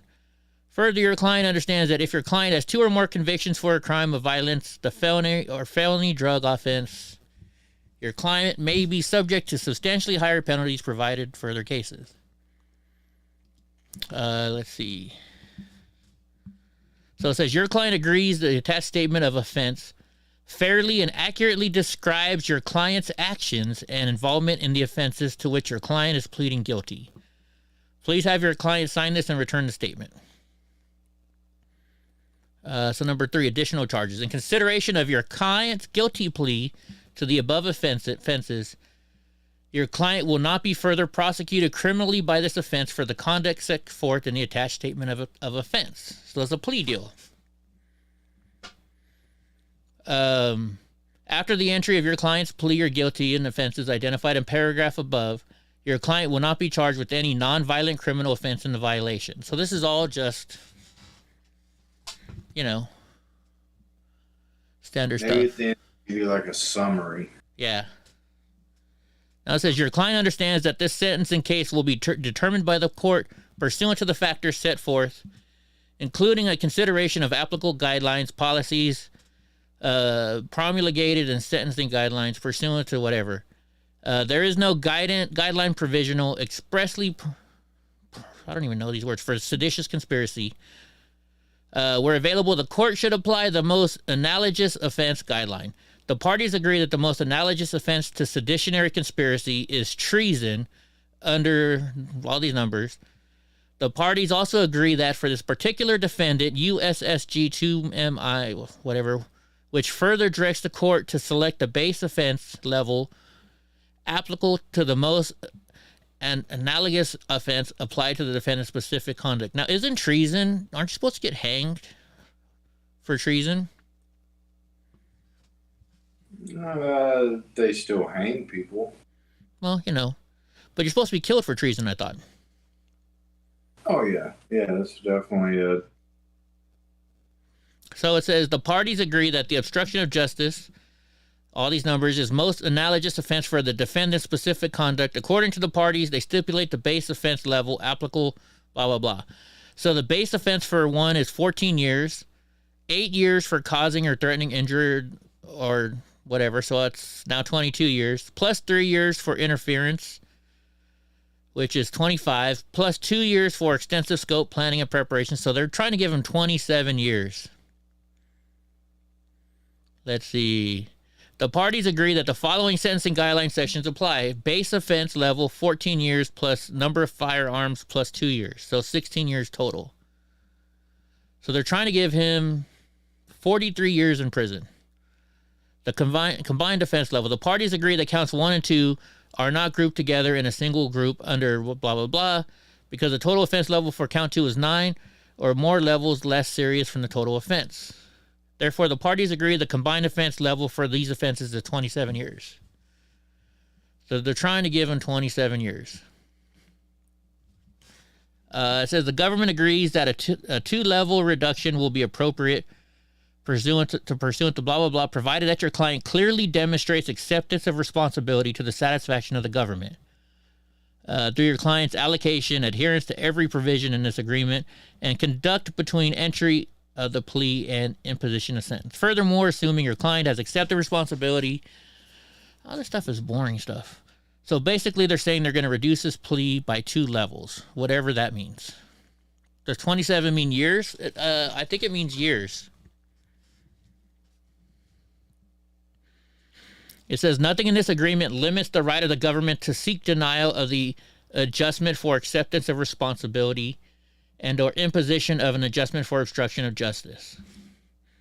In accordance with the above, the estimated offense level will be at least 24. I don't know what 24 fucking means. Educated criminal history category. Based upon the information now available by this office, your client has no criminal convictions that warrant criminal history points. It says, accordingly, your client is estimated to have 0 criminal history points, and your client criminal category is estimated to be 1. Your client acknowledges that after the pre-sentence investigations by the United States Probation Office, a different conclusion regarding your criminal convictions and criminal history points may be reached. Estimated guideline range. Based upon the estimated offense level and the estimated criminal history category and fourth above, your client estimated sentence guidelines range is 51 months to 63 months. So what is that, like Is there a date on this document? Huh? Is there a date on this document? Or I would like to know. Hold on, page number 9. Yeah, September 30th. September 30th. Okay. So they're saying, great, now I lost my 51 to 63 months. So what is that? That's 4 years, 3 months to 5 years, 1 month. In addition, the parties agree that pursuant to blah, blah, blah, should the court impose a fine, guidelines level 24, the estimated applicable range is $20,000 to $200,000. I don't know a legal expert. I'm just reading. I'm just reading this stuff to you guys. I'm not giving you any information other than reading this court document, which you can all go and you can download and read yourself. That's all we're doing here. I'm not making any statements on it. I'm just reading it. The parties agree that solely for the purpose of calculating the applicable range under the sentencing guidelines, either party may seek a downward or an upward departure from the estimated guidelines. So that means they can go up or down, it looks like. Give them less time or give them more. It says, your client understands and acknowledges that the estimated guidelines range calculated above is not binding. Should the court or probation office determine the guidelines range different than the estimated guidelines range is applicable, that will not be for the basis. I was going to read the first couple sentences of this stuff because we don't need to read the whole damn thing. It says, your client understands and acknowledges the terms of this section apply only to the conduct that occurred before the execution of this agreement. So this is a plea deal. The parties further agree that the sentence within the estimated guidelines range would constitute a reasonable sentence in light of all the factors set forth. So this is what they're saying he could be sentenced to. The reservation of allocution. The government, so this is number 6, the government and your client reserve the right to describe fully, both orally and in writing, to the sentencing judge the nature and seriousness of your client's misconduct, including any misconduct not described in the charges in which your client is pleading guilty to. Inform the pre-sentence report writer and the court. They're basically just saying this is what your client said. So the court is not bound by this agreement or the sentencing guideline. Your client understands that this sentence in this case will be imposed in accordance with all these numbers upon consideration of the sentencing guidelines. Your client further understands that the sentence to be imposed is a matter solely within the discretion of the court. So they're trying to say they're giving it to the court to make the decision. But the court will be easy on them, I think is what they're trying to say. It says, your client acknowledges that your client's entry of guilty plea to the charged offenses authorizes the court to impose any sentence up to and including the statutory maximum sentence, which may be greater than the applicable guidelines here. So now conditions of release. Conditions of release. Your client acknowledges that although the government will not seek a change in your client's release conditions pending sentencing in the final decision regarding your client's bond status or detention will be made by the court at the time of your client's plea of guilty. Have you guys ever seen Noble Beard in jail? The government may move to change your client's conditions of release, including requesting that your client be detained pending sentencing. If your client engages in further criminal conduct prior to the sentencing, or if the government obtains information that it did not possess at the time of your client's plea guilty, that is relevant to whether your client is likely to flee or pose a danger. So they're basically saying don't take off. Yeah, you guys can do gift memberships now. So cooperation. Your client agrees to cooperate with the Office of the United States Attorney for the District of Columbia on the following terms and condition. Your client shall cooperate fully, truthfully, completely, and forthrightly with this office and other federal, state, and local law enforcement authorities identified by this office and all matters as to which the government deems the cooperation is relevant. Your client acknowledges that your client's cooperation may include, but will not necessarily be limited to, answering questions, providing sworn written statements, taking government-administered polygraph examinations, participating in covert law enforcement agent activities, covert law enforcement activities, and any refusal by your client to cooperate fully, truthfully, and completely and forthrightly as directed by the office and other federal, state, and local law enforcement authorities identified by this office in or any shall matters in which the government deems your client assistance relevant will constitute a breach of this agreement.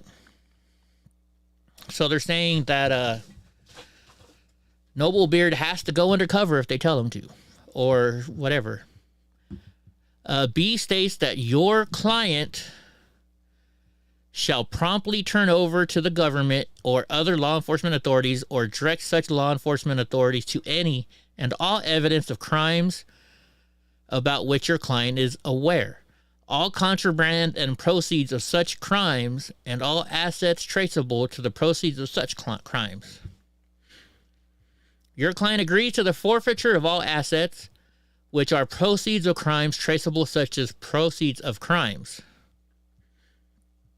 Number 3 says your client shall submit a full and complete accounting of all your client's financial assets, whether such assets are in your client's name or in the name of a third party. Like saying, oh, my guns are in my wife's name. It says your client acknowledges and understands that during the course of the cooperation outlined in this agreement, your client will be interviewed by law enforcement agents and or government attorneys. Your client waives any right to have counsel present during the presence... Your client waives any right to have counsel present during these interviews and agrees to meet with law enforcement agents and government attorneys. So by signing this, it's saying that he cannot ask for his attorney to be present when the government has him going and doing undercover things. So basically, the government's in control. It says your client shall testify fully and completely and truthfully before any and all grand juries in the District of Columbia and elsewhere, and that any and all trials of cases or other court proceedings in the District of Columbia. Number F. Your client understands and acknowledges that nothing in this agreement allows your client to commit any criminal violation of local, state, or federal laws during this period. So basically, you can't do it. Anything wrong. Your client agrees to abide by this in post-court. So the venue. Your client waives any challenge to venue in the District of Columbia. Statute of limitations says your client agrees that should the conviction following your client's plea of guilty pursuant to this agreement be vacated for any reason, any prosecution based on the conduct set forth in the attached statement of offense that is not time barred by the applicable statute of limitations on the date signing this agreement, including the counts that the government has agreed to prosecute or dismiss, may be commenced or reinstated against your client. This is interesting. So read this. It says, we're giving you this deal, right? But then let's say he signs this deal and does all kinds of stuff for him, and then they decide, you know what? We decided we're gonna drop charges against you. So they drop the charges against them, and then they come back and do the charges right again or way. So they could still arrest him for it. I'm sorry. Shut up, Siri. Trial rights. Your client understands that by pleading guilty in this case, your client agrees to waive certain rights afforded to the Constitution of the United States. Your client acknowledges discussing with Rule 11 of the Federal Rules of Criminal Procedure and Rule 410 of the Federal Rules of Evidence, which ordinarily limit the admissibility of statements made by the defendants in this course of plea discussions or plea proceedings if a guilty plea is later withdrawn. Your client knowingly and voluntarily waives the rights that arise under these rules that the event that your client witness. So basically, this is just a lot of legal talk. Appeal rights. Your client agrees to waive, insofar such a waiver is permitted by law, the right to appeal. So he's given up his right to appeal. Collateral attack. Your client also waives any right to challenge the conviction entered or sentence imposed under this agreement, so he can't challenge it. Witness fees. Your client further agrees to waive all rights, claims, or interest in any witness fee that your client may be eligible to. So when he goes to have to testify in court, he's not getting any witness fees. So when you're asked to go to trial, they have to give you witness fees. Hearings by video.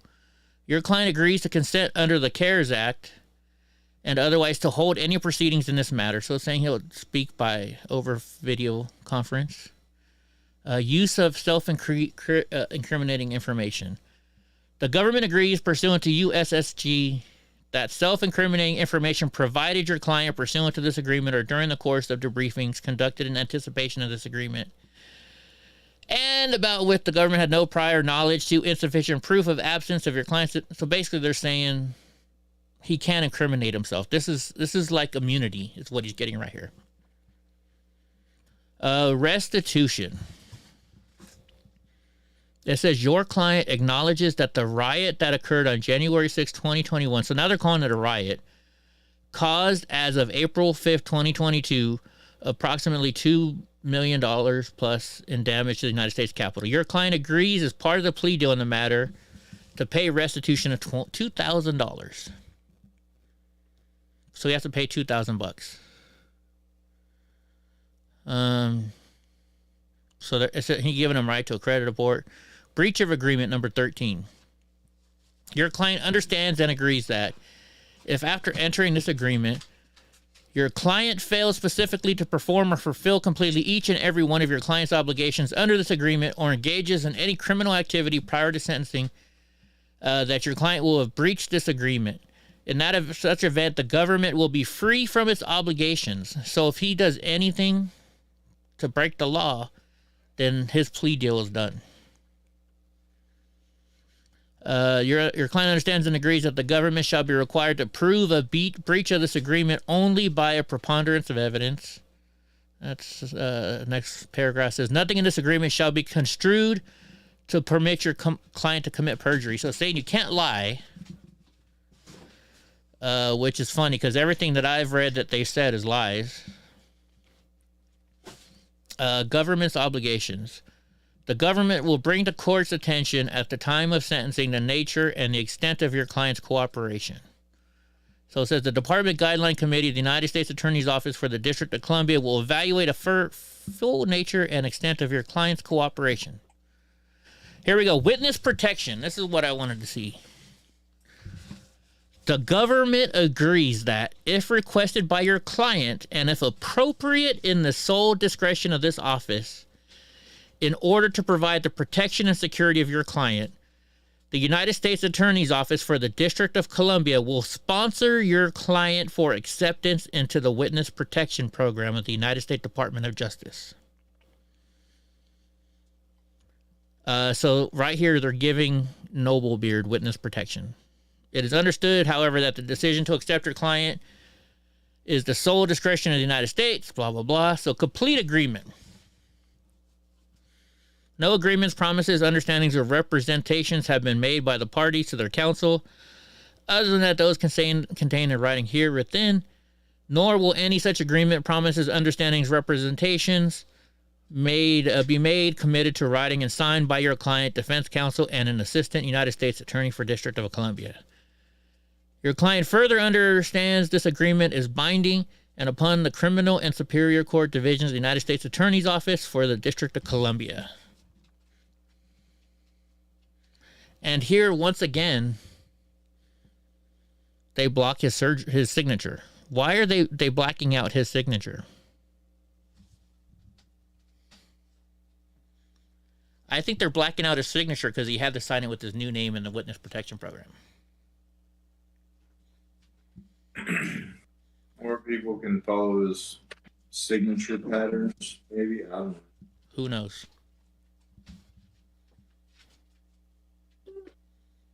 So there you guys go. These are the statements. His real name, Matt Rogers, says. So this is all the information that I read to you guys.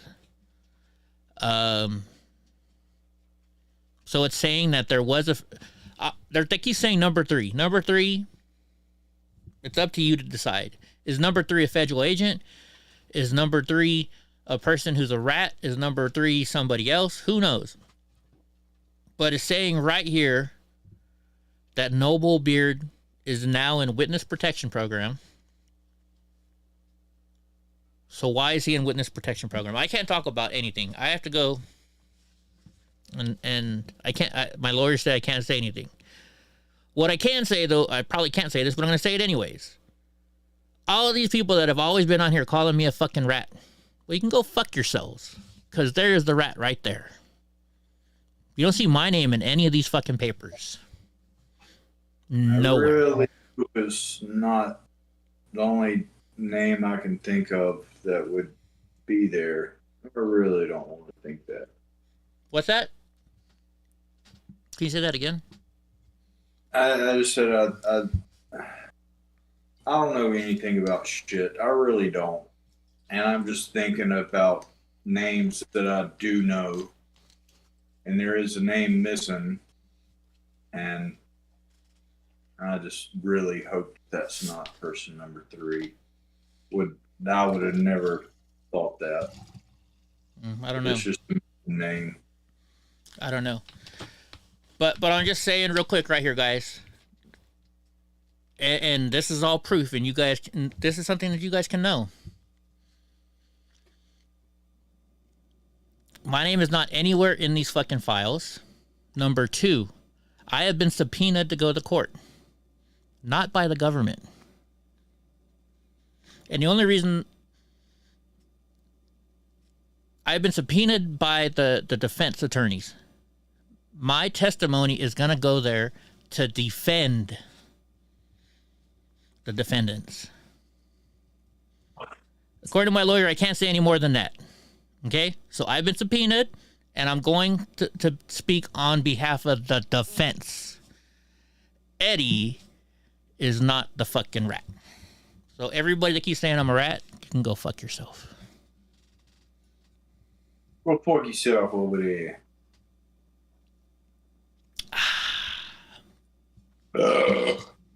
I'm gassy today. Jeez. What'd you eat? Bojangles. See, I've never had Bojangles. Are you going to?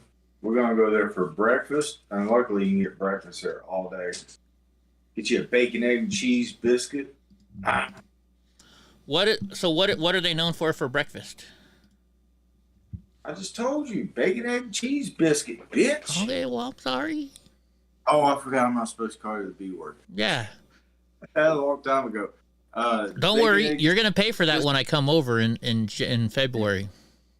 Yeah. I think they have pretty good gravy, too, but not necessarily for the hash browns. I think they may put onions in their hash browns. Well, I don't like onions. I'm not a big fan of onions. I generally, if I'm going to do fast food breakfast, I'll hit up there and get a Cajun filet biscuit, bacon, egg, and cheese, and then go next door to McDonald's to get some hash browns. See, I hate McDonald's, but they got good hash browns. You know, I do like the McDonald's hash browns. You're right there. But fast food places normally don't really have, like, the best food. Like, Wendy's, I love the Baconator, and every so often, I said if I have to eat fast food. I generally do not eat fast food. What do you think is the worst fast food of all? I think McDonald's is. Worst? Yeah. Like, maybe still worse or just bad tasting? All the above. All the above. The one that makes me feel the worst is definitely McDonald's. Same here. I did McDonald's for the longest time, and I got me a quarter pounder or a double quarter pounder with cheese. Oh, I felt like shit right after. Yeah. Worst tasting. I don't know. I can't put my finger on there because I probably wouldn't go there too many times if they had really bad food. You know, there's a conspiracy going around that fast food restaurants like McDonald's, there's some kind of chemical that they put in the food that you become addicted to, and that's why people like to go so much and are like craving it. Oh yeah, yeah. You just now heard that? No, I heard that a long time ago, but we're talking about it right now. Yeah, there's a reason why. Like every kid, I mean, even whenever I was young, you know, and I still see it now. Kids, when they see those golden arches, like, oh, Happy Meal, Happy Meal. Well, yeah, because you get a toy. You get a toy in the Happy Meal, and well, they don't. Do they still have playlands? When I was a kid, you had a playland. Yeah, I don't. Probably for liability reasons, they probably don't. But no, a lot of people say that they think it's in the cheese and or MSG, you know, because MSG is like in a lot of like Chinese food stuff. Like you eat, but you feel hungry like shortly after. Yeah. But if the food's good and cheap enough, like you go back and before you know it, you're spending a whole lot of money on it. Have you ever taken a McDonald's cheeseburger or hamburger and opened it up and looked at the meat? It doesn't look like meat. It looks like some gray. I don't know. Well, for the longest time, it wasn't meat. It was soy. I think it was soy, and then that got exposed, and so they like had to like go to all meat. Just like Taco Bell back in the day, it was exposed that a decent percentage was sawdust. Was it sawdust, I believe? Really? Yeah. Wow. Enough seasoning, you can make almost anything edible. See, some people are saying Taco Bell is the worst. You know what? I hate to say it. I kind of like Taco Bell. I eat Taco Bell a lot when I'm out on the road. I'm a Taco Bell I never fan. enjoy eating Taco Bell. I've never enjoyed eating Taco Bell. No. Yeah. It's not horrible, but I'm never like, God damn, this is good. I'm just like, ugh. Well, the stuff that I eat is like, so the Mexican pizza, I love the Mexican pizza, and I love the enchilada. Those are my two main things. Always gel tacos and bean burritos. Or, you know, actually, I like their chicken quesadilla, too. Yeah. You know, everybody's talking about In-N-Out. So In-N-Out, their burgers are good, right? But their French fries suck. I hate In-N-Out French fries. I just hate them. But then I also live in California where I got freaking all kinds of In-N-Outs where I can go to In-N-Out every day. So, I don't like it. I don't like it. Wendy's is probably by far my favorite fast food restaurant. You got a Jack in the Box up there? Yes. Oh, you know, Jack in the Box is not my number 2. It goes Wendy's, then Jack in the Box, then Taco Bell. That's my list of order. You don't see them too much around me, but there is one close to where I go train at. Mm-hmm. And I was taking somebody home, and he's like, "Man, hit up Jack in the Box."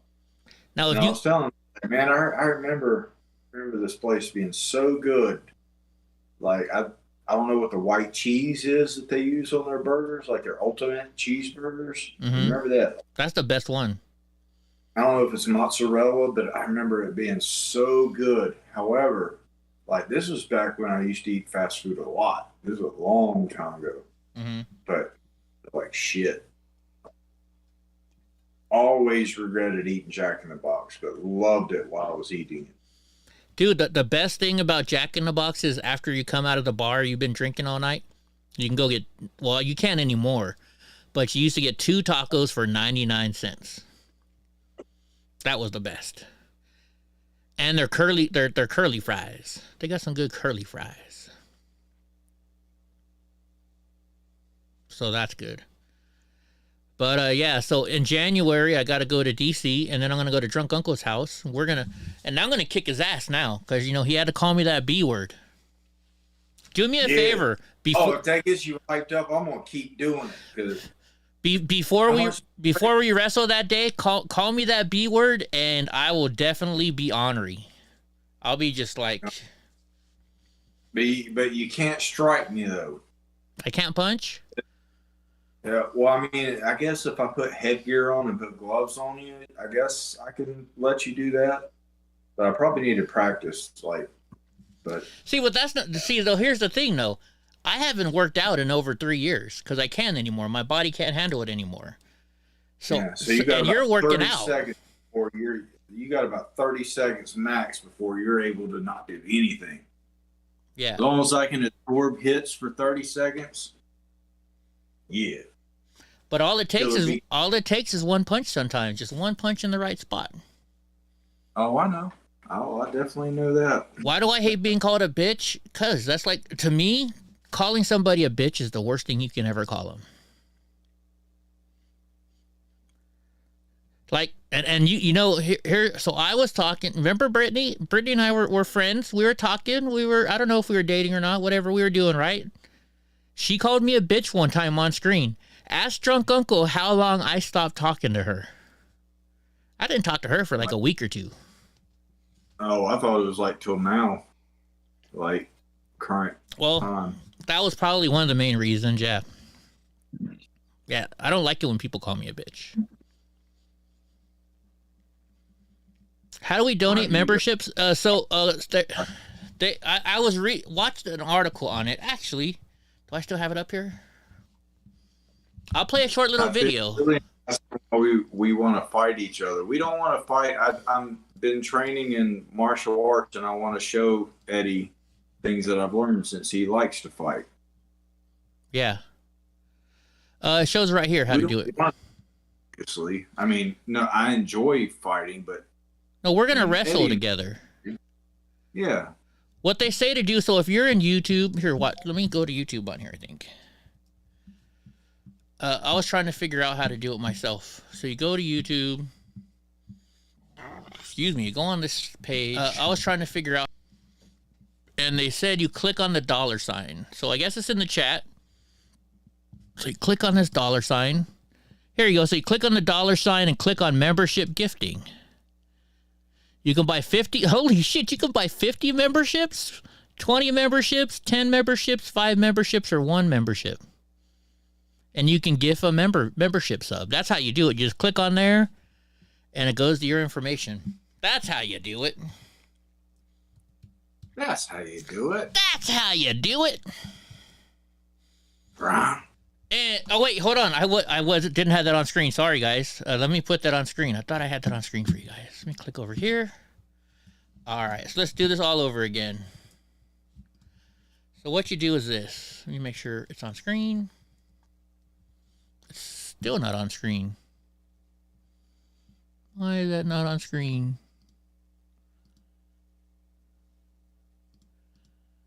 That's weird. Oh, wait, duh. It is on screen. Sorry. There we go. Okay. So what you do is this, guys.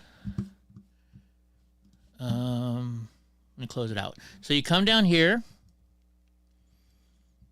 You click on this little $sign right here. See the little $sign? You click on that, and then it's going to pop up. It says Super Sticker, Super Chat, Membership, or Membership Gifting. You can click on the Membership Gifting, and then it donates a membership to... And here's the way it said it works. It says what it does is this. It'll give the membership to... The first person that gets the membership is the person who chats the most in the chat. It gives them a membership first, and then so on. Which is kind of cool. Oh, man, I just turned on the chat again. I don't like having the chat on there. How did I do that? Here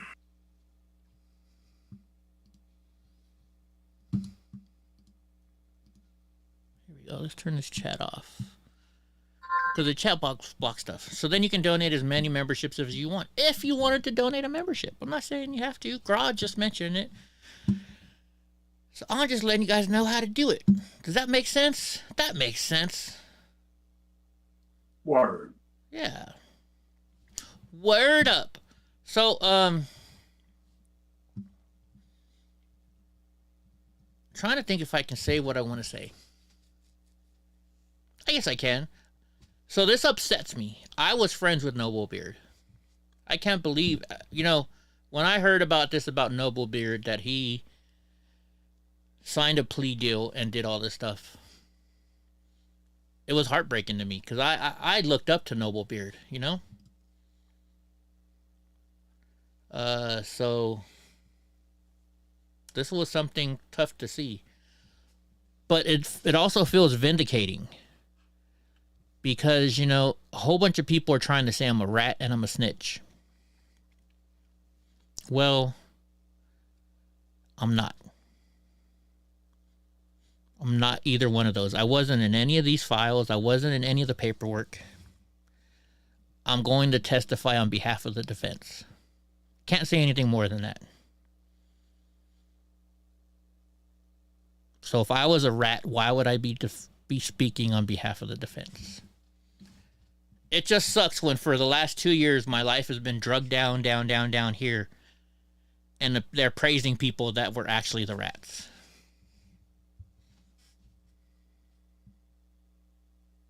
I see you, Matt Schaefer. So, I'm just saying. God Rides a Harley became a member. I thought you'd been a member for a while. He's been a member for 17 months, it says. God Rides a Harley has been a member here for 17 months. All right, but to change subject, so yeah, me and Drunk Uncle, he wants to wrestle me when I come in February. So I'm going to wrestle Drunk Uncle. We're going to live stream it. It's Festivus. I don't know if you want to do that. Oh, yeah, my butt crack comes out a lot. So we probably won't live stream it. But we'll record it and show it out later. Because my butt crack might pop out. You know what my number one defense is? I like to fart. And my farts stink. Yes. Dude, I do jujitsu. Like, the positions that we're in, it's not going to faze me. Right, Sneaky? All I know is if you fart, that means you're breathing out. So that means I can fucking squash you. Oh shit, he's breathing out. How do you become a member? If you click down here, hold on, let me go here. If you click, let me find it again. If you click on the $, I think that's how you become a member. There's like 3 different perks. I'll be honest, guys. There's not. It says membership. You click on membership, and it says join for membership access only to this channel. Sometimes I might post a video up that you guys are separate. Hey, what's Sugar? Let's see, Sugar knows. Sugar.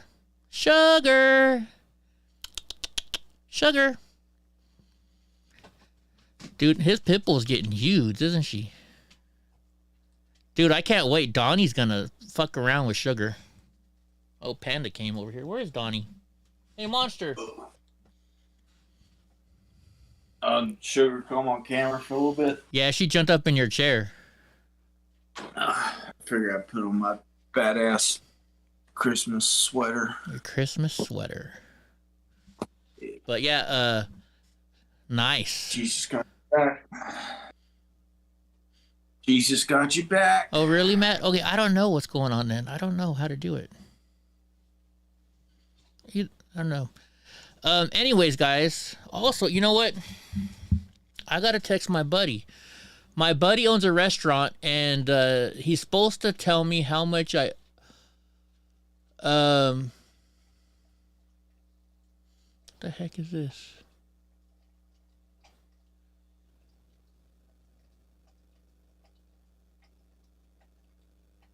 Oh, somebody wants me to show this video. I guess I can show this video. It's on Rumble. It's somebody in the chat. That's where I'll show this video. I haven't watched it yet. We'll show it. It's not showing in the telephone chat window option. Okay, I don't know. Let's show this video. Let me show you guys this. Somebody emailed me. a link to a video. Somebody in the chat room. So let me find it here. Let me open it up. Okay, so that it's I'm gonna put it on screen. I think I've seen this video. I'm not 100% sure, but it's on Rumble, so I guess we can show it. I think this is the video that somebody was talking about earlier. So let's watch this video. It says the Proud Boys are not a militia. Proof of fraudulent sedition charges. You know, I can't. Yeah, as far as I know, there was nothing that they did. All right, here we go. Let's play this. Drunk Uncle, you can listen to it at least. We're never going to be the ones to cross the police barrier or cross something in order to get to somebody. We're always going to be the ones standing back, right? And we're always going to be the ones to fucking defend. And we've been really good at it. We've been, let's be honest, we've been really good at that. What the hell? Hold on. Okay. Hold on. Should we not be able to figure out who number 3 is from this video? That's what I'm just thinking. That just popped in my head. Maybe number 3 is in this video. Who's pressing up? Yeah. So, I mean, I don't know if you know who. I know you know who some of them are, as I do. But okay. Let's just watch this. Let's watch this video. Maybe we might be able to figure out who number 3 is. So this is the it says Proud Boys January 6th MOSD pre-brief. It's 17 minutes long, so we're gonna play it. We're only 19 minutes in. It's 18 minutes long. Let me see what you guys see. We need a way to do rallies better. We fucked up on the 12th. I'm not going to say that we fucked up royally because a lot of good things happened on the 12th, right? Except, whatever. Jeremy's in here. Fuck that dude. So there's 7 people in there. There is things that we need to fix, and it wasn't because of the 12th. It's because moving forward, we can't continue to have that issue. It will bury the entire club if one huge incident happens. And we're at fault. I saw a lot of people going on the offense. We're not used to going on the offense. That's why it's called self-defense. Self-defense should always come first. You should always defend yourself. We shouldn't put ourselves in harm's way, right? We've been known to defend people. I get it, right? But it doesn't mean that we have to go out and look for it. To touch on that subject, staying together is probably like the most important thing. We had so many fucking people go off on their own. That's actually the biggest problem that we had. I spend, and this includes in most rallies, but it's more controllable when it's a small. Huh? Pause. Okay. Okay, so I know who. Okay, they just fucking shifted. Hold on. But I know who Enrique and we see Biggs soon and Noble. Yes. I don't know who Blackbeard is. I don't know who Zach is. I don't know who Aaron is, and I don't know who the other person is. I can't see what their name. Okay, well, Zach Real he's one of the defendants. He's in jail right now, so he's real. He's the real on that. You know how they say real or rail or however you say his name. Is that like a nickname that I would know? That's what I was asking earlier. I don't know. Maybe. Okay. So he's taken out. So we've got 1, 2, 3, 4 taken out. So there's 3 that we got left. And from this point on, when you talk about that stuff, I'm not going to speak. Okay. I can't. I'm just trying to figure out. I have no idea who Blackbeard, Aaron, or the other person is. Yeah. And next time you want me to pause, you got to say it louder so I can hear you. Because I can't see you. I can't see you. I'm looking at the channel that we're watching. I got you. Smaller group. I spend most of my time in rallies fucking Enrique's in jail, Joe's back. in jail, Zach's in jail. I'm just fucking corralling everybody, right? Trying to keep everybody from doing something stupid. If there's one dude, there's 1,000 of us, dude. Like, we could literally fucking stampede over this dude without using our hand and just walk over him and it's over. So your throttle control is important and listening is really fucking important, please. So I can't stress that enough. That's the most important part here, gentlemen. Go ahead and talk shit as long as it, keep it fucking professional. But we're never going to be the ones to cross the police barrier or cross something in order to get to somebody. We're always going to be the ones standing back, right? And we're always going to be the ones to fucking defend. And we've been really good at it. We've been, let's be honest, we've been really good at that. But what I saw on Saturday was like a fucking pool of fucking unchained pit bulls just running into every situation, right? If we don't run into the situation and we just chill, we'll be there. Dude, there was enough of us to there was enough of us to fucking go ahead and do whatever we wanted to do in DC. Mm-hmm. Nobody was going to be able to stop it. Not the cop, not nobody would stop this. You know, so just granted by that fact, we need to chill. We need to relax. We need to get all of our guys home, right? And one thing that we're talking about a lot of serious shit right here, but one thing that we can't forget is to have fun, right? To enjoy ourselves out there, enjoy the boys, get fucking hammered, get trashed. Those are things that we don't get stabbed. And don't get stabbed, which Jeremy broke that rule a couple times. Thanks, Jeremy. I'm not the only one. There was 3 others. So they're all going to be disavowed by the end of this. So we trust you guys, right? We trust you guys to do the right thing, that your throttle control is going to be there, that you're not going to just run in and think you're a fucking hero, because we're not heroes, okay? People may perceive that we're heroes, but in all actuality, I've said this a whole bunch of times, we're a bunch of fucking retards that get pointed in the correct direction, and we've kind of lucked. This whole thing has been kind of luck and kind of charm, because we're some charming, handsome motherfuckers too. We get away with a lot of things because we're fucking some sexy ass motherfuckers. The way that these national rallies are going to be conducted is our dream of this is that we have 400, 500 members, and we say, hey, we're going to go to fucking DC. We're going to go to Austin. I know that Rufio had just briefly mentioned today that we should go to Montgomery, Alabama and do the SPLC thing. This is where we come into play, and we as that chapter fucking go ahead and do that, plan that, and put that together. You have to have a home chapter, right? This isn't like something that you could join without having a home chapter. You have to be a Proud Boy.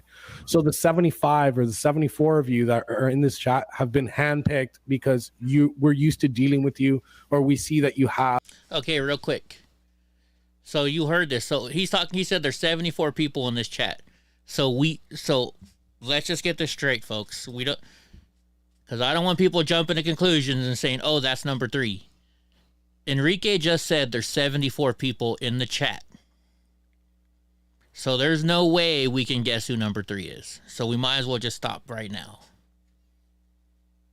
Does that make sense? Does that mean I should not guess? No, I mean, well, it's you can do whatever the fuck you want. I'm just saying, if you guess, it's gonna be like a shot in the dark. Yeah. Oh, well, of course. I'm just watching different things and trying to analyze. I'm thinking it's Aaron. I'm not. You know what? I don't know, and I'm not. I have no idea either. So real quick, guys, and you're thinking, well, Eddie's not going to say any. You don't want to know why I'm not going to say anything? Because you don't. Number 1, I don't know. But number 2, I have been accused since January 6th of being a fucking rat, and I'm not a rat. And it's the worst fucking feeling in the world, and I'm sick and tired of it. So I am not going to call anybody else a rat unless there's fucking proof. That's why I am not going to say a fucking word. Now, can I say Noblebeard's a rat? I think there's enough proof to say he is. Right. He's... If he wasn't a rat, then why is he getting put in the witness protection program? And it sucks, because I looked up to fucking Noblebeard, you know? And it sucks that you still saw people in the chat room tonight saying that I'm the fucking rat, and I'm not. I am not. I wouldn't be here right now if I was the fucking... I wouldn't be showing you these videos right now if I was the fucking rat. Yeah. Have like some type of throttle control. Another thing on this specific rally, we are not wearing our traditional black and yellow Fred Perry. We're going to go a little bit more incognito, put some fear in them. It's worked out, but that's not always going to be the case. If the local chapter says, yeah, hey, you know what? You can fucking wear Perrys. We don't give a fuck. Then we're going to go in Perrys. So we don't want guys getting stabbed. we don't want guys getting shot. We don't want anything bad happening to anything or anybody at all, really. But we decided to put this team together. We put this leadership structure together so that we can nationally organize these events and everything. And you guys are part of this whole entire thing.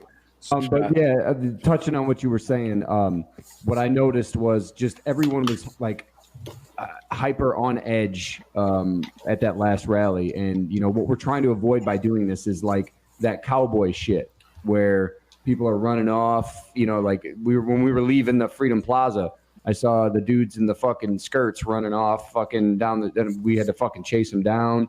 And it breaks us up, and that's what we're trying to avoid with what we're doing here. And another thing, too, we'll talk about in the future is medical kits and stuff like that. Like you said, we're not really going to discuss a plan for that yet, but it's something in the future that we will discuss. That way we have some kind of organization as to what we're carrying. That way, if someone goes down and gets hurt and we have to use their supplies and then maybe another person beside you lost theirs, we can reach into any individual first aid kit and have whatever it is we need to reach in and grab to make sure that we can save that person's life or at least do the best we can until first responders get there. Yeah, my IFAC that I was carrying on me that I always have saved my fucking ass that night. Somebody put the chest chest vent on me. It saved me. So yeah, carry an IFAC if you don't fucking have one. Let's see here. I'm trying to get some what about helmets, plates, plate carriers? We'll talk equipment. So one of the plans is to get you guys a list of equipment that you would practically need to get, and then a list of equipment that we recommend. Is something that we're looking to do on this event. Just stay tuned for what you should be wearing, but I think it's just going to be. We'll put it in the chat once we have that conversation. Well, listen, even if you can't, man, get some fucking pull like a fucking Omar from The Wire and like fucking duct tape goddamn phone books around your fucking around yourself. Trust me, you don't want to get stabbed. If you've never been stabbed, you don't want to get stabbed. So whatever the fuck you can do to prevent that, do it. I don't give a shit if it costs fucking 13 cents or 1,300. Do whatever you got to do to protect your fucking body. Your vital I've been stabbed 3 times in my life, man. I don't ever want to fucking have it done again. That's for damn cool. Yeah. Take these guys' words for it, fellas. Or anything else that you want to address? Yeah, I'll address something. This is something that we all need to talk about. But the escalation of... Now, what I want to know is this. So this is a Zoom meeting, right? Somebody is screen recording this. Right? So it makes me wonder who. So somebody in there is the rat, not in the screen right now, but somebody that's in this chat, because apparently this was a private chat. So somebody in this private chat is a rat. Force, obviously, where the ministry is self-defense. So our escalation of force isn't going to be to go out and attack. It's going to be more of like a bodyguard system. So obviously we'll be around the marketing team, aka the dudes that get all the press and stuff like that, and basically be a bodyguard service for the mission that they're trying to accomplish. But that being said, there's also going to be smaller teams that go out and do things like recon and quick reaction force in case somebody gets jammed up in a bind, and also to provide information back to that main element.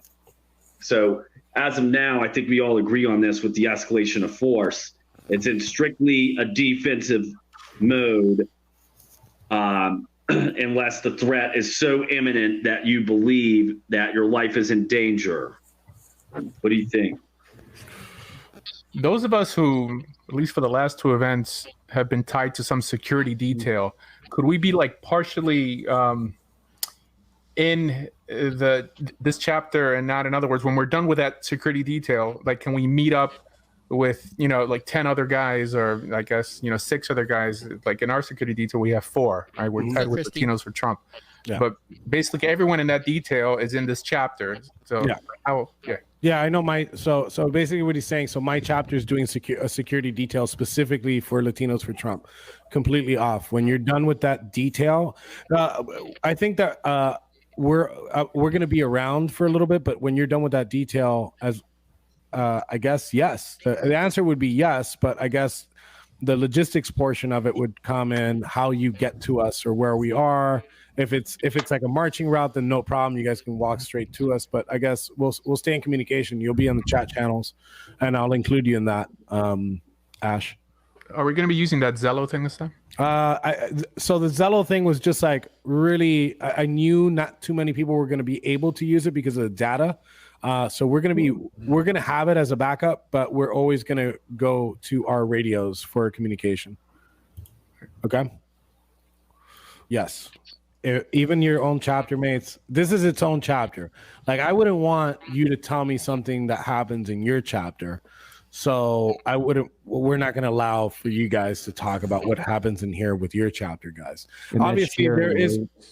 Obviously, there is chatter about this and what we do here, but keep it at that level. Keep it at, hey, it's none of your business.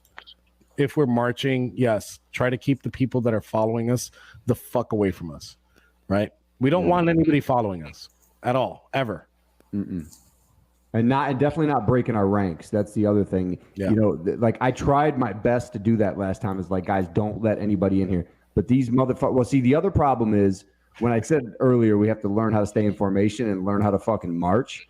You got guys that like fucking lag behind, and then we got to slow down, speed up, slow down. It's like, left, right, right. It's fucking easy walking, guys. And if we can keep ourselves tight, nut to butt, elbow to asshole, we won't let any fucking body into our formation, and that is key because we don't know who the fuck these people are that are just automatically walking into our formation. Now we got to be aware. Is Antifa going to try to fucking walk into our formation and knife us in the back when we're fucking walking? One dude had enough balls to come upon fucking 500 of us and start swinging a knife trying to gut us like fucking fish. So you can imagine what they're going to try to do if they can sneak their way into our fucking formation. So the hard part, I think, to get these guys to go back inside is that they've been stuck inside for months, terrified of all these fucking terrorists running around destroying their cities. So when they had the opportunity to see these guys are bravely walking the streets of DC at nighttime, that's why they want to follow, because they know when we leave, they're not doing that shit the next night. Fuck no, they're not.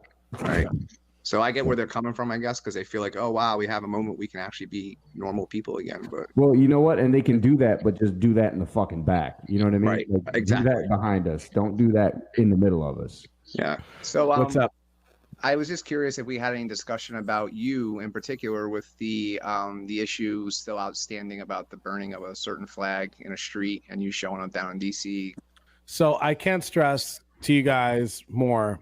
On the 6th, this is specific to this event. Actually, you know what? This is specific to all events. Stay the fuck away from black churches.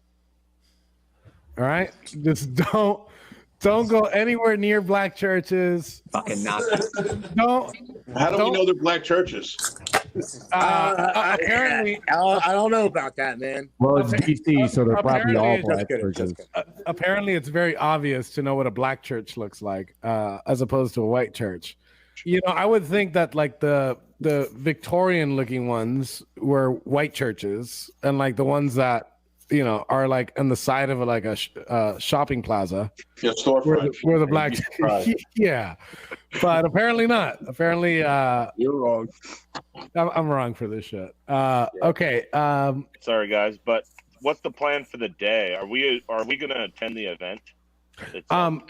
So we are going to attend the event itself. We'll give more details on that. I'm going to do this again right before, probably on January 1st at night. I'll probably do this. Don't quote me on that. I might do that day.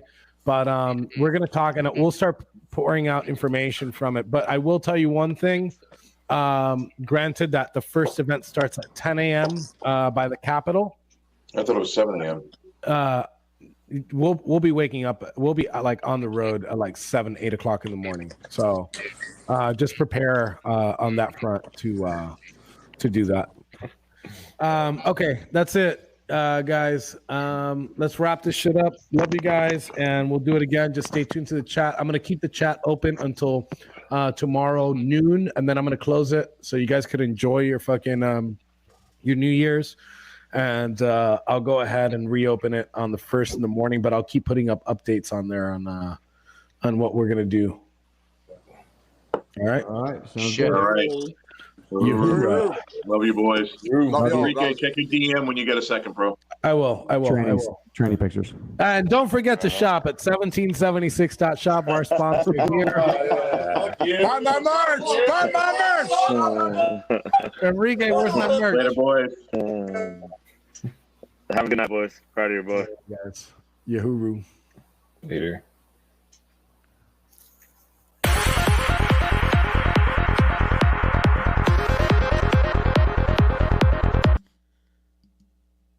There you go. That was that video that they you guys. That's on Rumble. You guys want the link? Here's the link to it. Anyways, guys, there you go. Like I said, I can't say anything about any of this that's going on. It's like I wasn't part of this meeting. I don't know nothing about it. But you weren't cool enough. I wasn't cool enough. Well, I mean, think about it. I'm the news guy. If you're having a secret meeting, you're not going to tell the guy with the biggest mouth. So, anything. Anyways, well, so no, a lot of people have noble in their title. Everybody's noble. Yeah, there's a lot of different people with noble in their title, so it's confused. It's very confusing.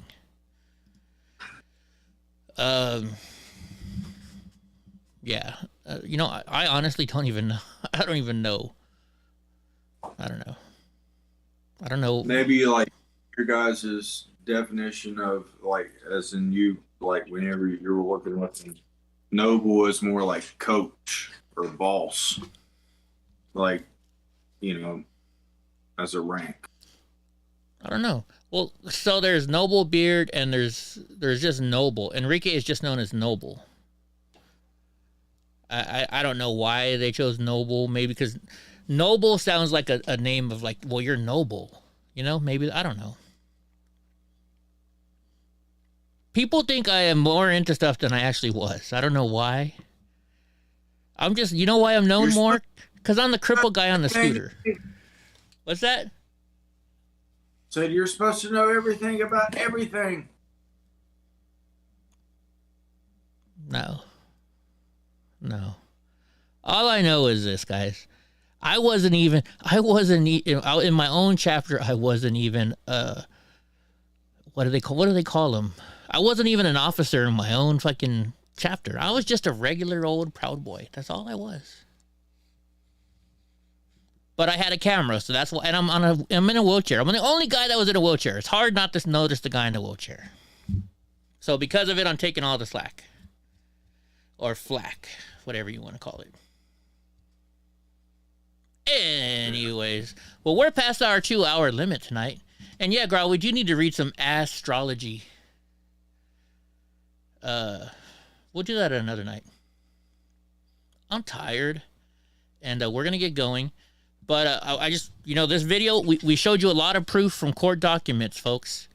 And if you want the court documents, the link to it, hit me up, email me. I'll let it know. Yeah, I don't know what happened last night. For some reason, it just stopped streaming. So I don't know. But I'm reckless. How am I reckless?